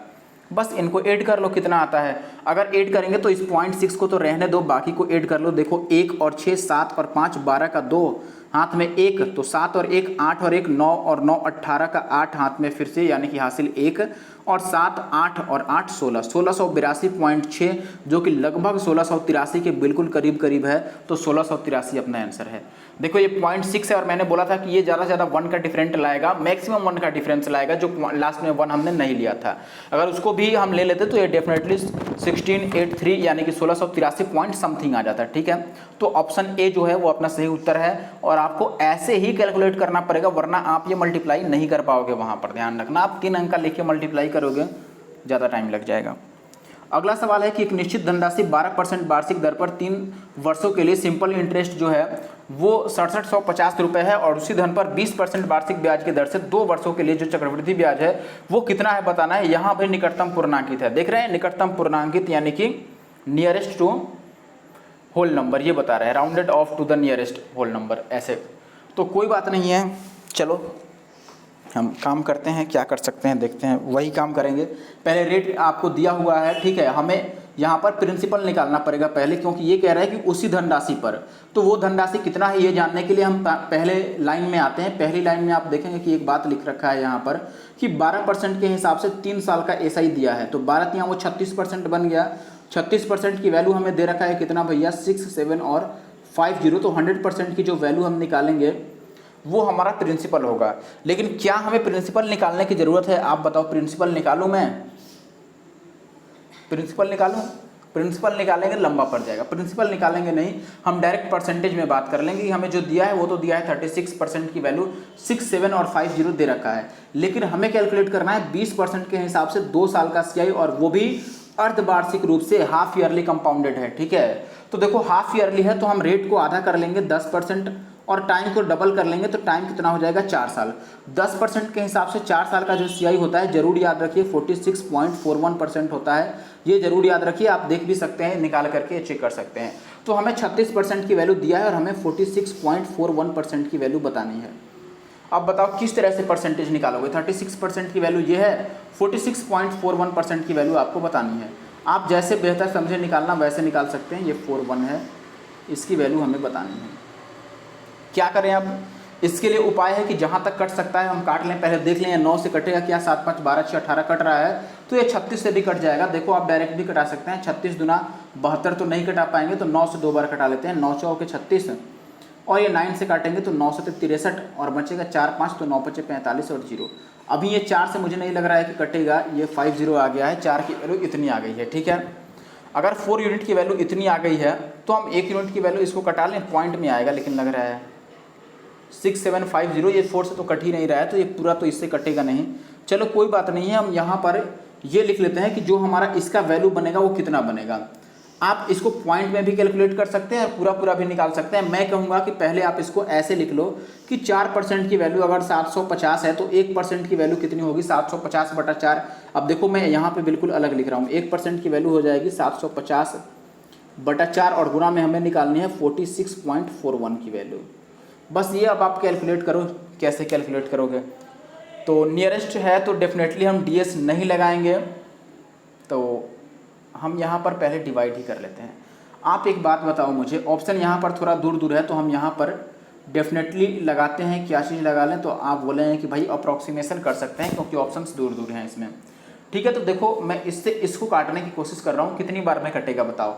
4 से तो 11 चौक 44, ठीक है, फिर आ जाएगा कितना आपका 2 और 0, तो 4 6 24, ये लगभग 11.6 है, यानी कि 11.5 है। तो पहले मैं इसको 11 से गुना कर दूंगा, फिर 0.6 से कर लेंगे, या 0.6 को 0.5 ही मान लो, अप्रॉक्सीमेशन करना है तो आधा जोड़ लेंगे। तो 11 से पहले आप मल्टीप्लाई करोगे तो ये कितना बनेगा बताओ 0, फिर 5 में 0 जोड़ेंगे 5 और 5 7 12 का 2 और 7 और 1 8, यानी कि 8250 और प्लस इसका आधा 75 का आधा कितना हो जाएगा, तो आप बोलेंगे भैया 37 दूना 74 तो 375, इसमें 375 ऐड कर लो तो ये 5 का 5।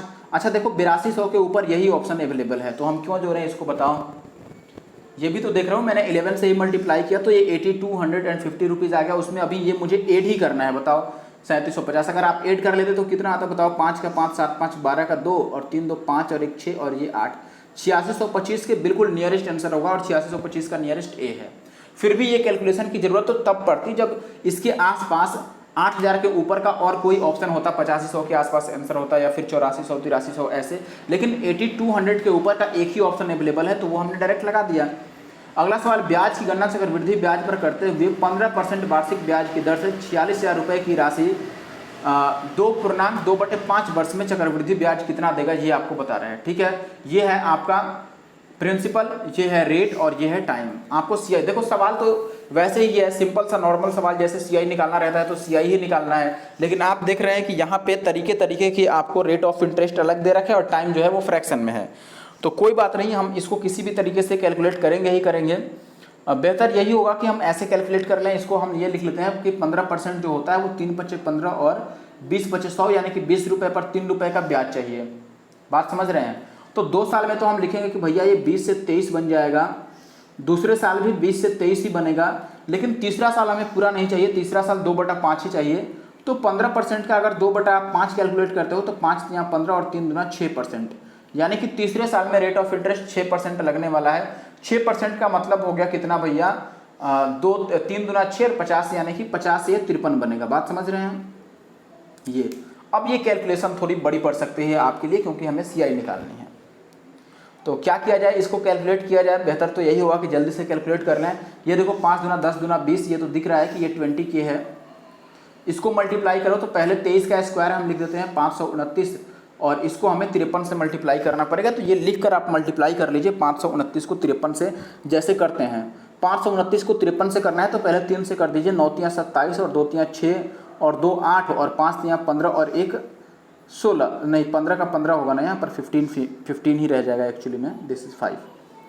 फिर 5 से गुना करना है इसका, तो 5 से गुना करना तो इजी है भाई, 9 × 5 = 45 का 5 और 2 × 5 = 10 और 4 = 14 और ये हो गया 5 × 5 = 25 और 1 = 26, इतना हो गया। तो ये 7 8 5 13 5 4 9 1 10 6 1 7 1 8 और 2, तो 28 0 और 37 ये आ गया, 28 0 37, तो यहाँ पर हमने लिख दिया कि 28 0 37 हो गया। अब यहाँ से देखो भाई ये कैलकुलेशन तो आपको करनी ही पड़ेगी। ये 20,000 है, ये इतना है तो कितना इंटरेस्ट मिल गया भाई, अब 20,000 इसमें से हटा दो तो 8 0 और 37 ये इंटरेस्ट है जिसकी वैल्यू हमें बतानी है। 20,000 की वैल्यू हमें सवाल में कितने दी थी, 46,046 के। तो आप देख रहे हैं कि ये कितना बनेगा भाई, 20,000 को अगर ये 46,000 दिया है तो 2 से अगर काटोगे तो ये 23, यानी कि 2.3 गुना हो रहा है, तो इसको भी हमें 2.3 से मल्टीप्लाई करना है। अब 2.3 से मल्टीप्लाई करने के लिए पहले आप 2 से मल्टीप्लाई करो, फिर 0.3 से मल्टीप्लाई करके ऐड कर लेना। एक ही बार में गुना करना थोड़ा मुश्किल लगता है, या फिर आप लास्ट से जा सकते हैं, लेकिन लास्ट से जाने का कोई फ़ायदा नहीं है क्योंकि यहाँ पर यूनिट रेट चेक नहीं कर सकते हैं, निकटतम रेट तक पूछ रहा है। ठीक है, up to the nearest rate ये पूछ रहा है। चलो मल्टीप्लाई करो, कोई बात नहीं, इसको तो मैं इरेज कर देता हूँ पहले, ये जो एरिया है, फिर यहाँ पे मैं लिख लूँगा कि हमें क्या करना है। इसको 2 से मल्टीप्लाई करूँ तो 37 दूना 74 होता है और 80 दूना 160 और प्लस का हमें कितना करना है, और भाई 0.3 तो 7 × 21 का 1 और 0.3 × 9 और 2 11 का 1। ठीक है, 11 का पूरा 11 लिख लो और 8 × 24 ये ऐड कर लो इसमें, तो 0.1 तो ऐड करेंगे ही नहीं क्योंकि वो पॉइंट के बाद का लिया ही नहीं है। तो 4 और 1 5 और ये 7 और 1 8, लास्ट में 85 दिख रहा है ना, और ये 0 में 4 जोड़ेंगे तो 4 और फिर भैया 16 और 2 18, तो 18 और 485 अपने आंसर होगा ऑप्शन बी। देख रहे हो लास्ट में सब में 485 दो में दे रखा है, क्या करेंगे आप बताइए। और 1800 से भी शुरू होने वाला ये 485 18,458 अप्रोक्सीमेशन भी करने का कोई फ़ायदा नहीं है, तो आप पूरा ऐसे कैलकुलेट कर सकते हैं, 18,485 आंसर होगा। ठीक है, ये आपको इतना अब जिगरा लेके चलना पड़ेगा भाई कि अगर ऐसी कैलकुलेशन आ जाती है तो हम रेडी हैं, कैलकुलेशन कर लेंगे। ठीक है, बिल्कुल तैयार रहिएगा, बी रेडी फॉर इट। अगला सवाल क्या कह रहा है भाई कि एक आदमी ने, a man invested 2400 at 5% simple interest and 5400 at 9% simple interest. After 6 year what amount he will get from his investment. बताओ भाई कि 9% एक बार लगाए, एक बार 5%, दोनों को हम एक ही साथ निकाल लेते, लेकिन दिक्कत ये है कि यहाँ पर दोनों बार जो बेस है यानी कि प्रिंसिपल है वो अलग अलग है दोनों टाइम में, तो इसीलिए हमें इसको कैलकुलेट करना पड़ेगा अलग अलग। तो आप बोलेंगे भाई कि अगर पहले केस में मैं देखता हूँ तो 5% के हिसाब से 6 साल का कितना इंटरेस्ट मिलेगा, 30%। किसका 30% भैया? 2400 का। 2400 का 30% कितना होगा? 24 और गुणा में 3, 24 या 7200, 720 रुपये बनेगा मुझे लग रहा है। 24 या 72 और 1 0 720 बनेगा। प्लस अगला कह रहा है कि 9% के हिसाब से 6 साल का, तो 9 छक 54% आपको बताना है 5400 का। 5400 का 54% तो 54 गुणा में 54 ही हो जाएगा। यूनिट डिजिट ही निकालना है, 4 चौका 16, लास्ट में 6 आएगा, जो कि ऑप्शन डी में भी है और बी में भी है, तो आगे भी कैलकुलेट कर सकते हैं। लेकिन आंसर 9 का मल्टीपल है, ये भी बात साफ है, और ये 9 से तो नहीं कट रहा है, तो यही अपना आंसर होगा। क्यों 9 का मल्टीपल है? क्योंकि 9 इसमें भी है, इसमें भी है, 9 दोनों में कॉमन है, तो आंसर 9 से कट जाएगा। बस आप डीएस भी चेक कर सकते थे दोनों का, लेकिन जब 9 से कट रहा है तो डीएस डेफिनेटली 9 ही आएगा। तो डीएस 9 किसका होगा इसका चेक करो। देखो ये 6 और 3 तो 9 हो गया, ये 8 और 1 9 हो गया, इसका डीएस तो 3 आ रहा है, तो ये 9 से कटा नहीं, तो यही आंसर होगा अपना डेफिनेटली 6 3 9, 4 और 2 6। ये क्या, ये भी 9 से नहीं कटा? कैलकुलेट करके देख ले, क्या 9 से कटना चाहिए था, लेकिन कुछ गड़बड़ कर रहे हैं। Anything mistake? क्या पूछ रहा है इसमें? अच्छा, हम अभी इंटरेस्ट निकाल रहे हैं, अमाउंट पूछ रहा है ना, कोई बात नहीं। तो अमाउंट पूछ रहा है भैया, तो इसमें से हम इसको हटा करके, अब दोनों बार अलग अलग है ना, तो अमाउंट निकालनी पड़ेगी। चलो कोई बात नहीं है, हमें इसको ऐड करना है। देखो 2400 को और 5400 को और ये भी ऐड करना है एक साथ। अमाउंट निकालने का मतलब हमें टोटल कैलकुलेट करना है। कोई बात नहीं, अभी भी आप डीएस पे जा सकते हैं। यूनिट डिजिट 6 होगा, ये तो बात फिक्स है। यूनिट डिजिट 6 क्यों होगा, आप एक बात समझिए। अब यहाँ पर मैं क्या कहने वाला हूँ कि अगर हमें अमाउंट ही बताना है तो हमें इसमें प्रिंसिपल भी ऐड करना पड़ेगा, जो कि एक बार 5400 है और एक बार 2400 है। अगर जोड़ देते हो तो 5 और 2 7, और ये 400 400 800, यानी कि 7800 रुपये हो जाएगा। तो 7800 भी हमें इसमें जोड़ना पड़ेगा, बस बात यही है। तो ये 4 चौका 16, यहाँ पे 6 है, तो यूनिट डिजिट 6 होगा, यानी कि आंसर ये या फिर ये वाला है। अब आप इसको देख सकते हैं भैया कि यहाँ पर इस दोनों में सही उत्तर कौन है, इसके लिए आप डीएस निकाल सकते हैं, ठीक है। अब डीएस आपको चेक करना है, तो इसका डीएस 9 है, जो कि लेंगे नहीं, इसका भी डीएस 9 है तो लेंगे नहीं। तो जो डीएस इसका बन जाए 8 7 15 का डीएस 6 बन गया, तो डीएस 6 होना चाहिए। देखो ये 6 3 9 तो ले नहीं सकते हैं, तो 4 2 6 ये तो आंसर हो जाएगा। इसमें आपने हमने निकाला ही था कि इसका डीएस 3 है, तो ये तो होगा नहीं, ऑप्शन डी कन्फर्म है। या तो आप इसको कैलकुलेट कर लो, जो आपको बेहतर लगे।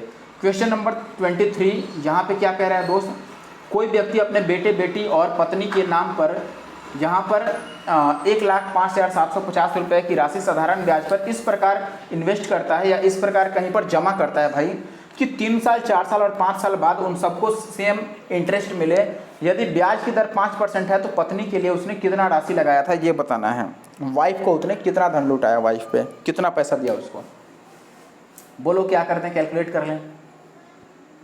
तो बेहतर यही होगा कि हम स्टार्ट करें। देखो जब भी ऐसा आता है तो आप डायरेक्ट यहाँ पर ऐसे भी लिख सकते हैं दोस्त, रेशियो निकाल सकते हैं। एक्चुअली में बेहतर यही होगा कि रेशियो निकालें।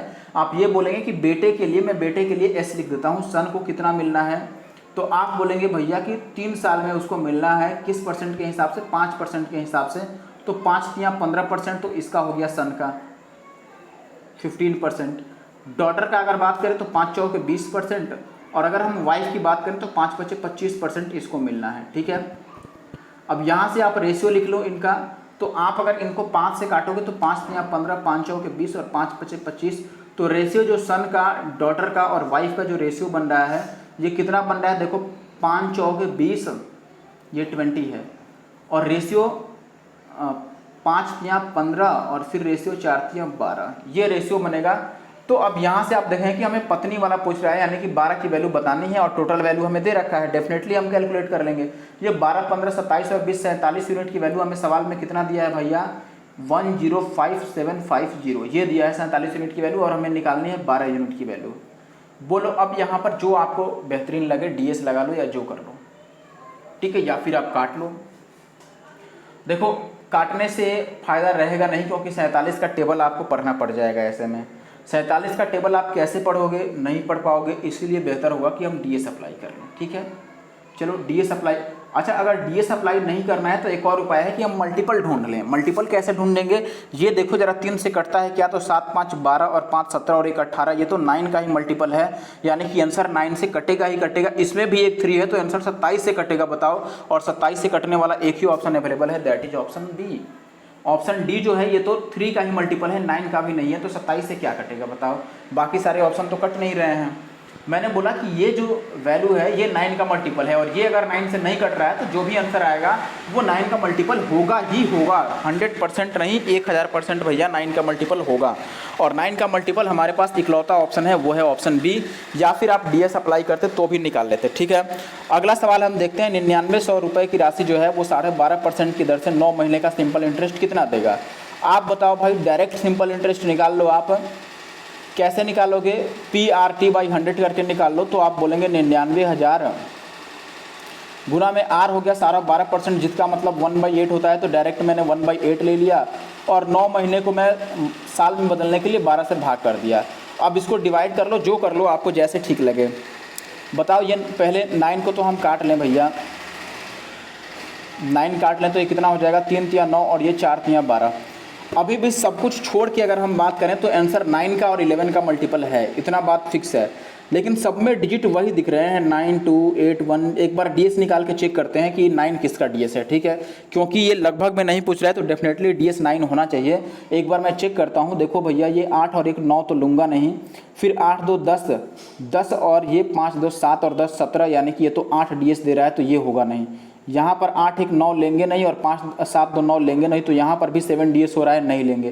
पहले ऑप्शन का देखो 9 तो ले नहीं सकते हैं, तो 8 2 10 1 और 2 3 और 5 2 7 3 10, इसका भी डीएस 9 नहीं है। लो, डीएस 9 एक ही ऑप्शन का है, बस खेल खत्म हो गया ऑप्शन बी का। अगर दूसरा का निकल भी जाता तो हम अभी 11 का मल्टीपल चेक करते, क्योंकि 99 जो है ये 11 से कट जाता है। ठीक है, तो आप 11 का मल्टीपल या फिर डीएस डायरेक्ट 9 चेक कर लें। देखो, ये 9 का मल्टीपल है, ये 9 से कट रहा है, और जो चीज़ 9 से कट जाता है उसका डीएस हमेशा 9 रहता है, डिजिटल सम 9 रहता है, ये बात याद रखना। ठीक है, तो इससे हमने डायरेक्ट यहाँ पर डीएस चेक कर लिया, या फिर आप चाहें तो जैसे मैंने बताया था वैसे आप कर सकते हैं, 11 का मल्टीपल चेक कर सकते हैं।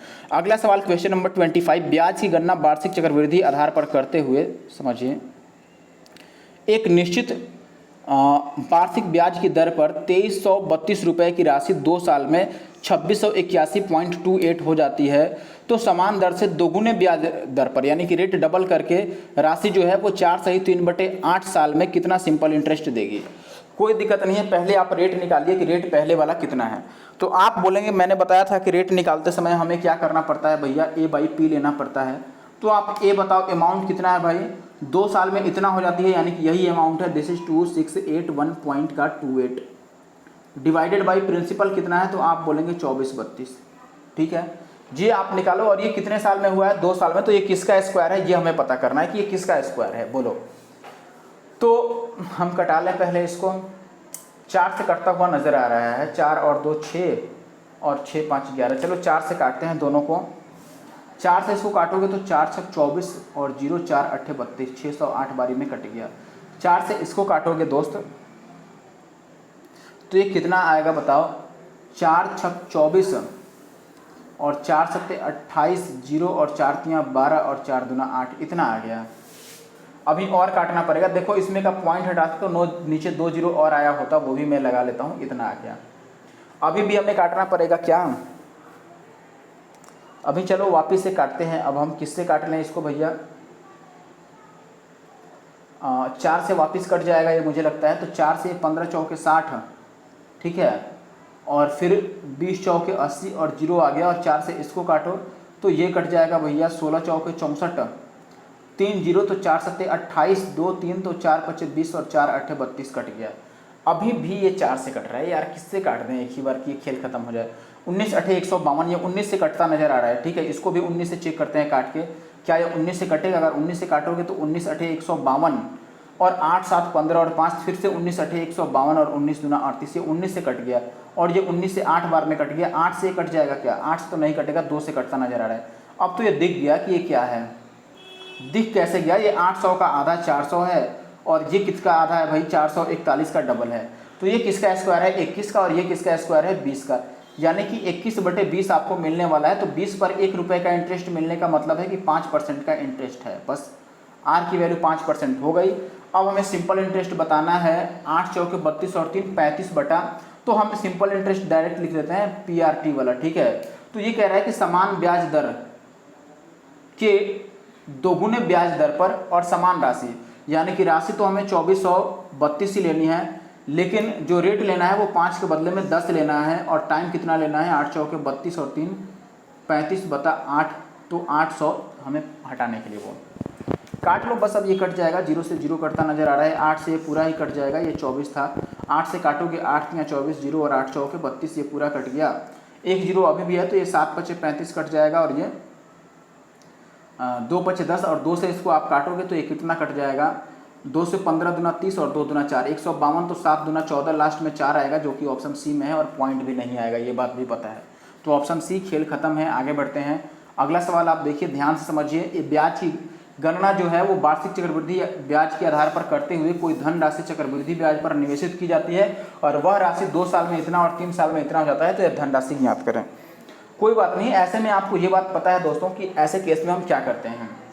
जब भी देखो 2 साल में इतना और 3 साल में इतना, तो ऐसे केस में जब गैपिंग सेम हो, देखो 1 साल के बाद दूसरा साल आएगा, इसके बाद तीसरा साल आएगा, यहाँ भी 1 साल का गैपिंग, यहाँ भी 1 साल का गैपिंग। हमें ये दिया है कि 2 साल में और 3 साल में, तो दूसरे और तीसरे के बीच एक गैपिंग है, और एक से यहाँ भी गैपिंग सेम है। तो जब गैपिंग सेम रहता है तो रेशियो भी सेम रहता है। ये आपको पता होगा कि जो अमाउंट का रेशियो बनता है वो सेम बनता है। तो रेशियो सेम होने से मेरा क्या मतलब है कि आप चाहें तो इसको लिख के भी कर सकते हैं। अगर ये छोटा डाटा होता तो हम इजीली कैलकुलेट कर सकते थे, लेकिन डेटा बड़ा है।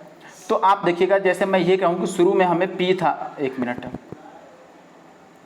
जैसे शुरू में अगर P रुपया लगाया गया था, उसके बाद यहाँ पर जो है ये P1 है, और अगले साल ये P2 है।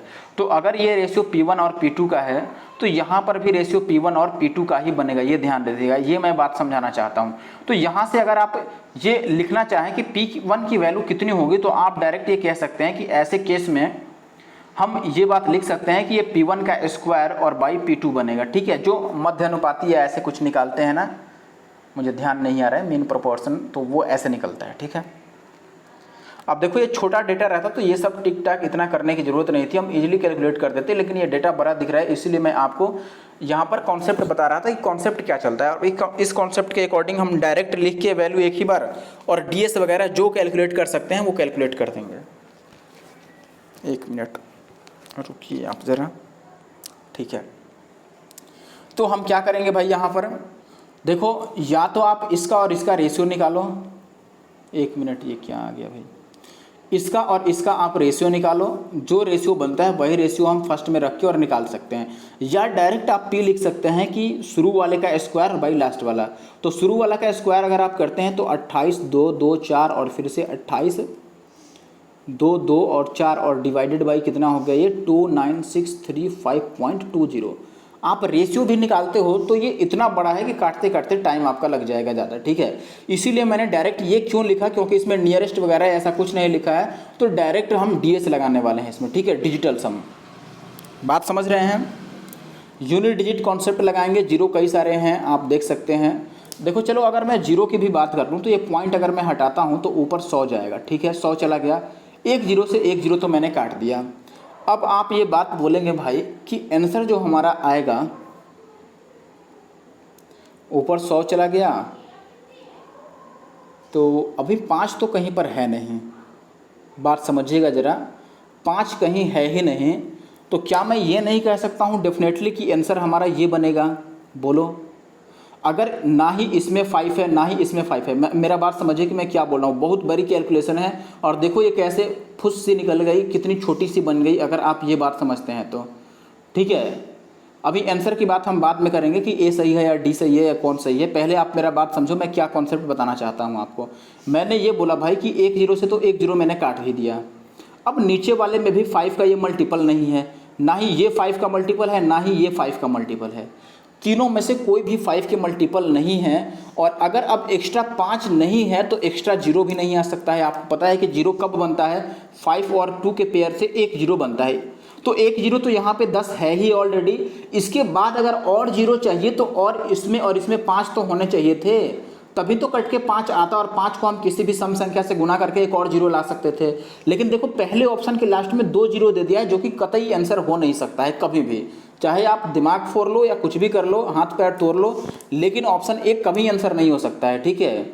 और मुझे लगता है कि ये CHSL के पेपर में भी आंसर यही दिया गया था, तो डेफिनेटली ये क्वेश्चन का जो आंसर है वो रॉन्ग दिया है CHSL ने, ठीक है।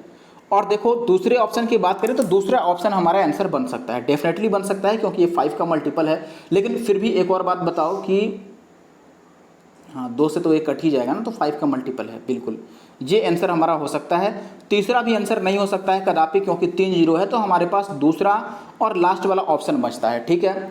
अब एक बात हम यहाँ पर मल्टीपल किसी का देख लें या DS निकाल लें तो हमारा काम आसान हो जाए, बात समझ रहे हो।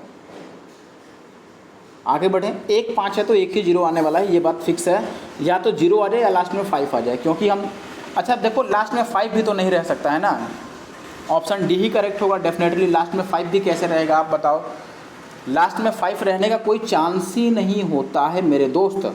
क्यों, आप एक बात समझो यहाँ पर, अभी हमने इतना डिस्कस कर ही लिया तो 1-2 बात और समझ लो आप, काफ़ी मज़ा आने वाला है ये कॉन्सेप्ट आप समझिए। ऐसे अगर आप एग्ज़ाम पेपर के दौरान अप्लाई करते हैं तो आप गर्दा उड़ा के रख देंगे, बड़े बड़े कैलकुलेशन को आप छोटे बना देंगे। आप एक बात बताओ कि अगर मैं इसको 2 से काट भी लूँ, ठीक है, 2 से लेट से मैंने काट लिया, तो आप बोलेंगे भाई कि ये 5 बारी में कट जाएगा, ठीक है। 5 बार में काटने के बावजूद भी इस 5 को अगर हम किसी विषम संख्या से गुना करते ऑड नंबर से, तभी लास्ट में 5 बन सकता है। अगर इवन से गुना करेंगे तो लास्ट में 0 ही आएगी, ये बात हमने पढ़ रखा है भाई।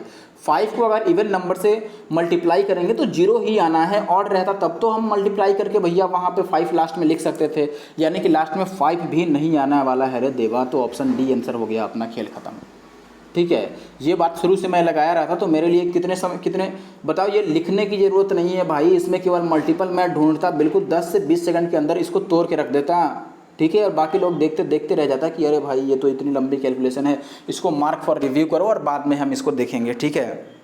बात समझा आपने मैंने क्या कहा भाई। पहला बात कि लास्ट में 1 से ज़्यादा जीरो नहीं आ सकता है, और दूसरा बात कि लास्ट में 5 भी नहीं आ सकता है, क्योंकि लास्ट में 5 तो तभी आएगा जब 5 को हम किसी ऑड नंबर से यानी कि विषम संख्या से मल्टीप्लाई करेंगे, लेकिन इसमें कोई सा भी विषम संख्या नहीं है, यानी कि लास्ट में 0 ही आएगा।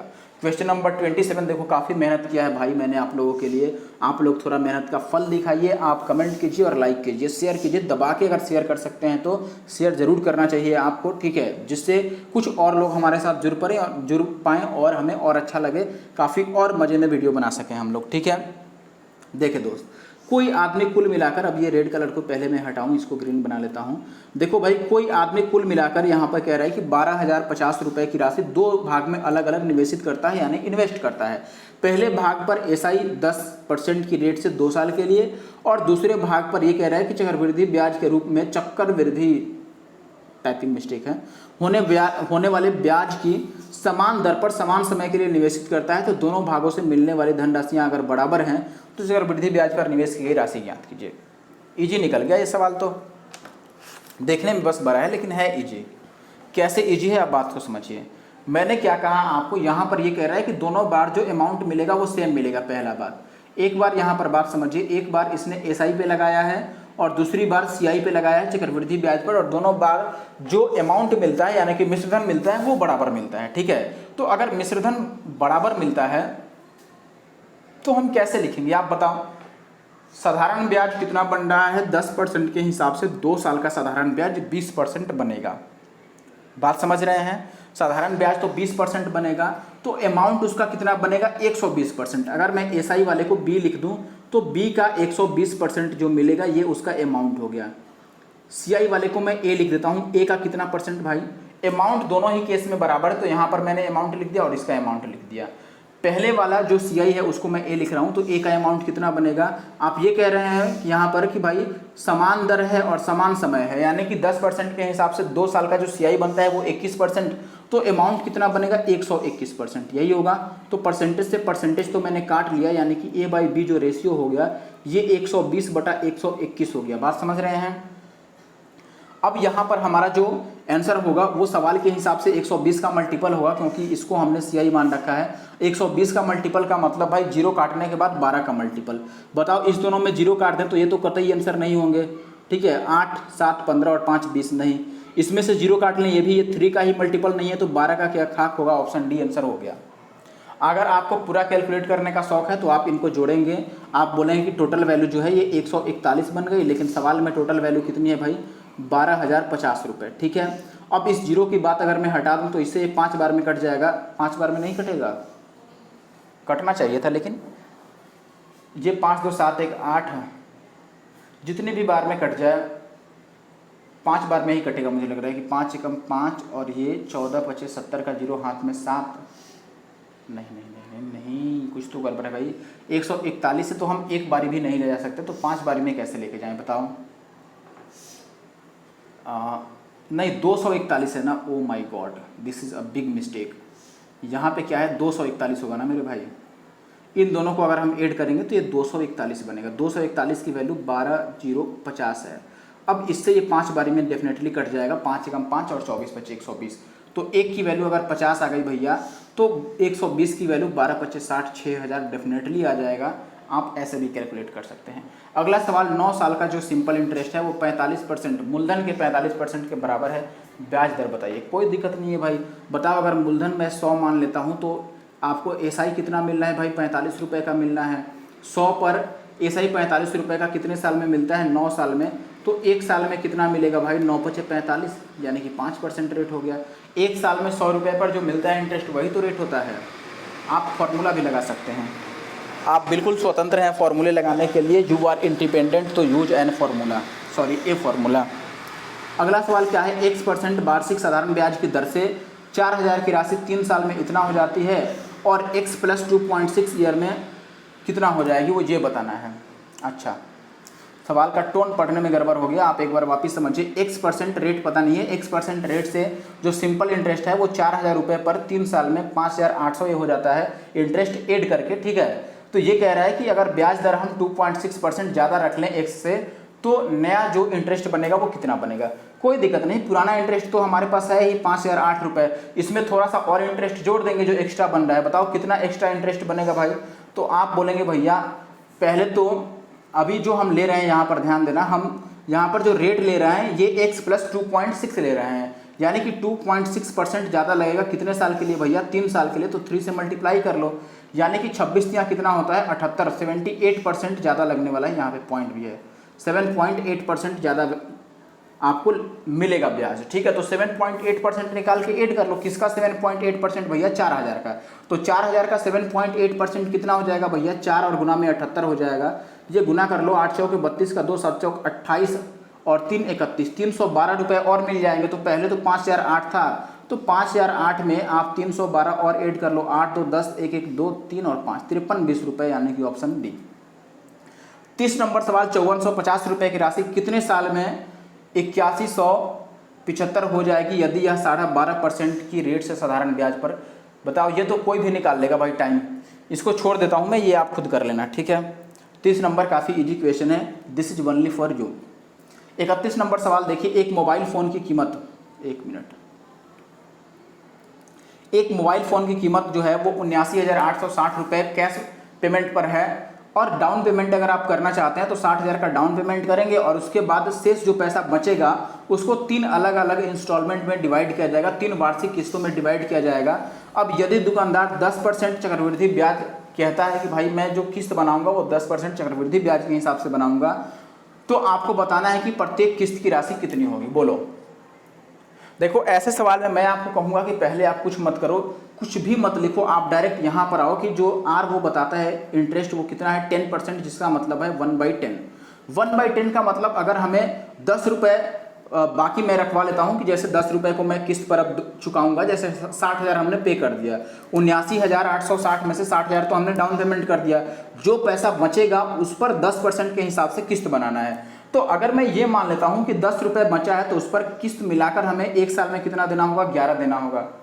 दूसरे साल में कितना देना होगा भाई, 100 पर 121, और तीसरे साल में 1000 पर कितना देना होगा, ये 11 का क्यों बनेगा एक्चुअली में 1331 रुपये। ठीक है, अब चूंकि इंस्टॉलमेंट सेम है तो इसको मुझे 11 से मल्टीप्लाई करना होगा और इसको 121 से मल्टीप्लाई करना होगा, ताकि इंस्टॉलमेंट तीनों जगह सेम हो पाए। अब ये चूंकि 121 और गुना में 11 है तो ये 1331 आ जाएगा। तो डेफिनेटली आंसर चाहे जो भी बन जाए वो 1331 से कटेगा। और 1331 से कटने का मतलब कि 11 से कटेगा, फिर से 11 से कटेगा और फिर से 11 से कटेगा। पहले चेक कर लो एक ही बार 11 से कौन कट रहा है, उसके बाद बाकी काम हम बाद में करेंगे, ठीक है। तो अगर आप पहले ऑप्शन को देखते हो तो ये कितना हो जाता है भैया, 8 और 6 14, और ये 7 और 6 7 9 16 में से 14 जाएगा, 2 बचेगा। आपको पता है कि अल्टरनेट जो डिजिट्स होते हैं उनके सम का डिफरेंस 0 या फिर 11 का कोई मल्टीपल आना चाहिए। यहाँ पे 8 6 14 और 9 6 15, ये तो 1 दे रहा है, ये 6000 कदापि नहीं कटेगा, एक ऑप्शन बच गया और ये आंसर होना इसकी मजबूरी है। आप चेक कर लो ये 7 से कटेगा कि नहीं भैया, 8 7 15 और 9 6 15, ये 15 15 यानी कि डिफरेंस 0 आ गया। This is definitely divisible by या फिर बाई 11। मुझे लग रहा है कि इसका 6 टाइम्स है शायद, 6 का 6 और 3 6 18, 13 6 78 और 1 79। लो भाई ये 6 से कट ही जा रहा है पूरा पूरा, इसका 6 टाइम है, ये पूरा 1331 का ही डिविजिबल है और उससे होना भी चाहिए वरना गड़बड़ हो जाएगा, ठीक है। अगला सवाल देखो, चलो ये अंतिम सवाल है आज की वीडियो का। मजा दिला दिया लेकिन मौज कर दी भाई इन सवालों ने, तो ऐसे खतरनाक खतरनाक सवाल इजी, कैलकुलेशन टफ, ठीक है, तभी तो मजा आएगा भाई करने में। अगर ऐसे शिफ्ट में पड़ जाए मजा आ जाए। आपको बता दो भाई 18 नवंबर वाले को जो इनका मेंस पड़ा था उनकी तो हालत बिल्कुल लुटिया गुम हो गई भैया। 195 लाने वालों का 180 लाने वालों के मार्क्स बिल्कुल कम हो गए कतई, मतलब बहुत ही उनके साथ घोर अपराध हो गया। एसएससी ने ऐसा मतलब जघन्य अपराध कर दिया उसने। चलो अगला सवाल देखो, 10% की ब्याज की दर पर 3.5 साल का जो एक निश्चित राशि पर एसआई प्राप्त होता है वो 2940 रुपये है। यदि ब्याज की गणना हाफ ईयरली कर दी जाए तो चक्रवृद्धि ब्याज के हिसाब से उसी रेट पर 1.5 साल का सीआई कितना बनेगा ये बताना है। रुपए निकटतम पूर्णांकित, ये पता नहीं क्या फलाना ढिमकाना, एक नया एसएससी ने सीख लिया है भैया टीसीएस वालों ने कि निकटतम पूर्णांकित लिख दो, उसके बाद ना तो मल्टीपल चेक करेंगे ना ही डीएस लगाएंगे, जितने सारे कैलकुलेशन ट्रिक्स हैं सारे हटा देते हैं ऐसे करके, बस अप्रॉक्सीमेशन अप्लाई करते हैं, कर देंगे इसमें अप्रॉक्सीमेशन तो हो सकती है, सारे दूर दूर ऑप्शन हैं। चलो देखो कोई बात नहीं है, देखते हैं पहले कि क्या हो सकता है सवाल में।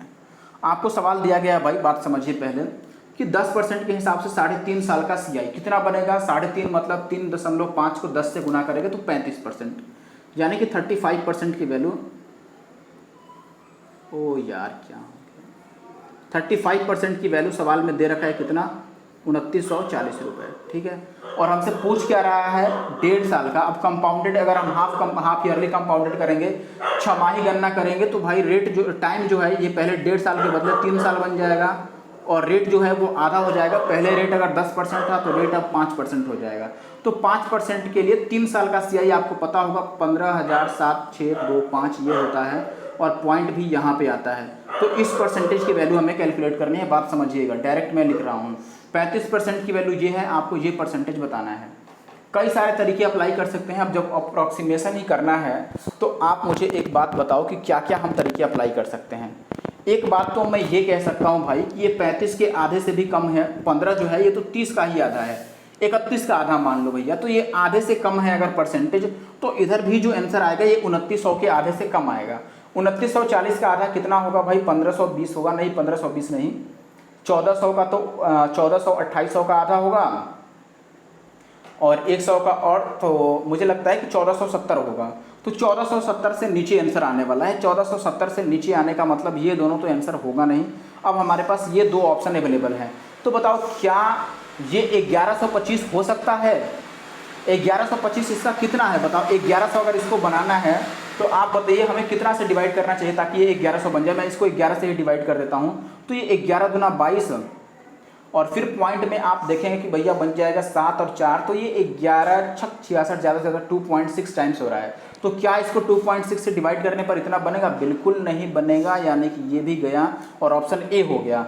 फिर भी आपके मन में डाउट होगा तो मैं डाउट क्लियर कर देता हूँ कि देखो मैंने ये कैसे किया। आप कुछ नहीं करना चाहते हैं तो ये बात तो समझ गए होंगे दोस्त कि ये जो लेफ्ट साइड वाली वैल्यू है हमारा 35 का, ये बनाना लगभग आधे से कम है, तो आधे से कम हमारा आंसर होगा। इसका आधा 1470 हो रहा था, तो 1470 से नीचे का आंसर होगा। तो ये दोनों ऑप्शन तो तेल लेने चले गए। अब बचा ऑप्शन ए और ऑप्शन बी, इनकी बात हम कर लेते हैं, ठीक है। तो आप यहाँ पर चाहो तो पूरा कैलकुलेट कर सकते हो या काट पीट जो भी कर लो, ठीक है। अब एक बात मुझे बताओ भाई, यहाँ पर बात समझना, अगर मैं 35 से इसको काट लूँ ये 7 से कट जाएगा क्या, 7 चौक 28, 7 दूना 14 कट गया, और 5 से भी काट लो भैया तो 5 चौक 40 और 0 5 चौक 20, 804 बार में ये पूरा कट गया। तो एक की वैल्यू अगर 804 है तो इसकी वैल्यू बतानी है। देखो अगर मैं 15 को डायरेक्ट 8 से मल्टीप्लाई करूं तो ये 15/120 यानी कि 1200 के करीब करीब बनेगा। और अभी पॉइंट इसको मल्टीप्लाई करना है तो 1200 से थोड़ा ऊपर भी आंसर जाएगा, और 1200 से ऊपर और 1400 के बीच तो एक ही ऑप्शन अवेलेबल है ना, ऑप्शन ए। या फिर आपको इसको पूरा मल्टीप्लाई ही कर दो, मैंने तरीका आपको बताया था कैसे मल्टीप्लाई करते हैं। एक बार 15 से कर लो और एक बार 0.7 से कर लो, खेल खत्म हो जाएगा। आप 15 से अगर इसको मल्टीप्लाई करते हो, इस चीज़ को 15 से मल्टीप्लाई करते हो तो 15 चौके 60 और 15 अठे 120 इतना बनेगा, ठीक है। अब इसी को 0.7 से कर लो, आप 0.7 से कर लोगे तो 7 चौक 28 का 8 और 0.28 का पूरा 28 ही बन जाएगा, और 7 अठे 56 इतना बन जाएगा। इनको जोड़ लो, ये 8.628, 6 का 6, 5 और 2 7 कैसे चला गया भैया, ये 1700 पर कहाँ पहुँच रहा है, समथिंग इज बिग मिस्टेक। 7 चौके 28 पूरा लग गया और 7 अठे 56। अच्छा एडिशन गलत जा रहा है ना, जोड़ गलत रहे हैं, ये पॉइंट यहाँ पर है ना, हम गलत ऐड कर रहे हैं इसको एक्चुअली में। ये 562.8 आ रहा है ना, तो आप 562.8 ऐसे कर लो। देखो 5 यहाँ पे, 6 यहाँ पर, 2 और पॉइंट का 8 ऐड करोगे तो ये 8, ये 2, ये पॉइंट यहाँ पे है, और 6 और 6 12, और 5 और 1 6 और ये 12, 1262 से तो ऊपर आंसर होगा। ये बात आप समझ रहे हैं कि नहीं, कि जो आंसर होगा वो 1262 रुपये से ऊपर होगा, और 1262 से ऊपर यही आंसर है, और 1470 से नीचे भी होगा। बस खेल खत्म। चलो आगे बढ़ जाएं। अब देखो ये पूरा मैंने यही केवल गुना किया तो यही 12,000 आ गया था, 12,000 के आसपास या 1200 के आसपास एक्चुअली में ये पॉइंट है, तो अभी ये हटाना चाहिए था हमें। तो मैं ये बात समझ रहा था कि आंसर जो होगा वो 1200 से ऊपर का होगा। एक पॉइंट कहीं पर गड़बड़ हो रहा है, इसलिए ये 1000 में चला गया है। एक्चुअली में ये पॉइंट यहाँ पर आना चाहिए था और इसमें ये 0 नहीं आना चाहिए था। तो आप पॉइंट का खेल समझ लीजिएगा, इधर उधर कुछ हुआ होगा, लेकिन डिजिट से हम समझ गए कि ऑप्शन ए अपना सही उत्तर है, ठीक है। तो इस वीडियो में बस इतना ही। वीडियो कैसा लगा आप जरूर से मुझे कमेंट करके बताइएगा। पूरे 1.5 घंटे की वीडियो हो गई है 30 सवाल में, जो कि होना नहीं चाहिए था, लेकिन मैंने कैलकुलेशन को तोड़ के बनाया है और काफ़ी हद तक अपनी तरफ से प्रयास किया है कि आपको ये बात समझ में आए कि अगर ऐसी कैलकुलेशन आती है तो आपको डरना नहीं करना है। रेनो सर का डायलॉग आपने सुना होगा, तो डरना कभी भी नहीं है कैलकुलेशन से, भले ही आप बाद में करो, लेकिन टेकल कैसे करेंगे ये बात तो मैंने बता ही दिया आपको। चलिए, thank you for watching the video. Video अच्छा लगे जरूर से कमेंट करें, लाइक करें और चैनल को सब्सक्राइब करें।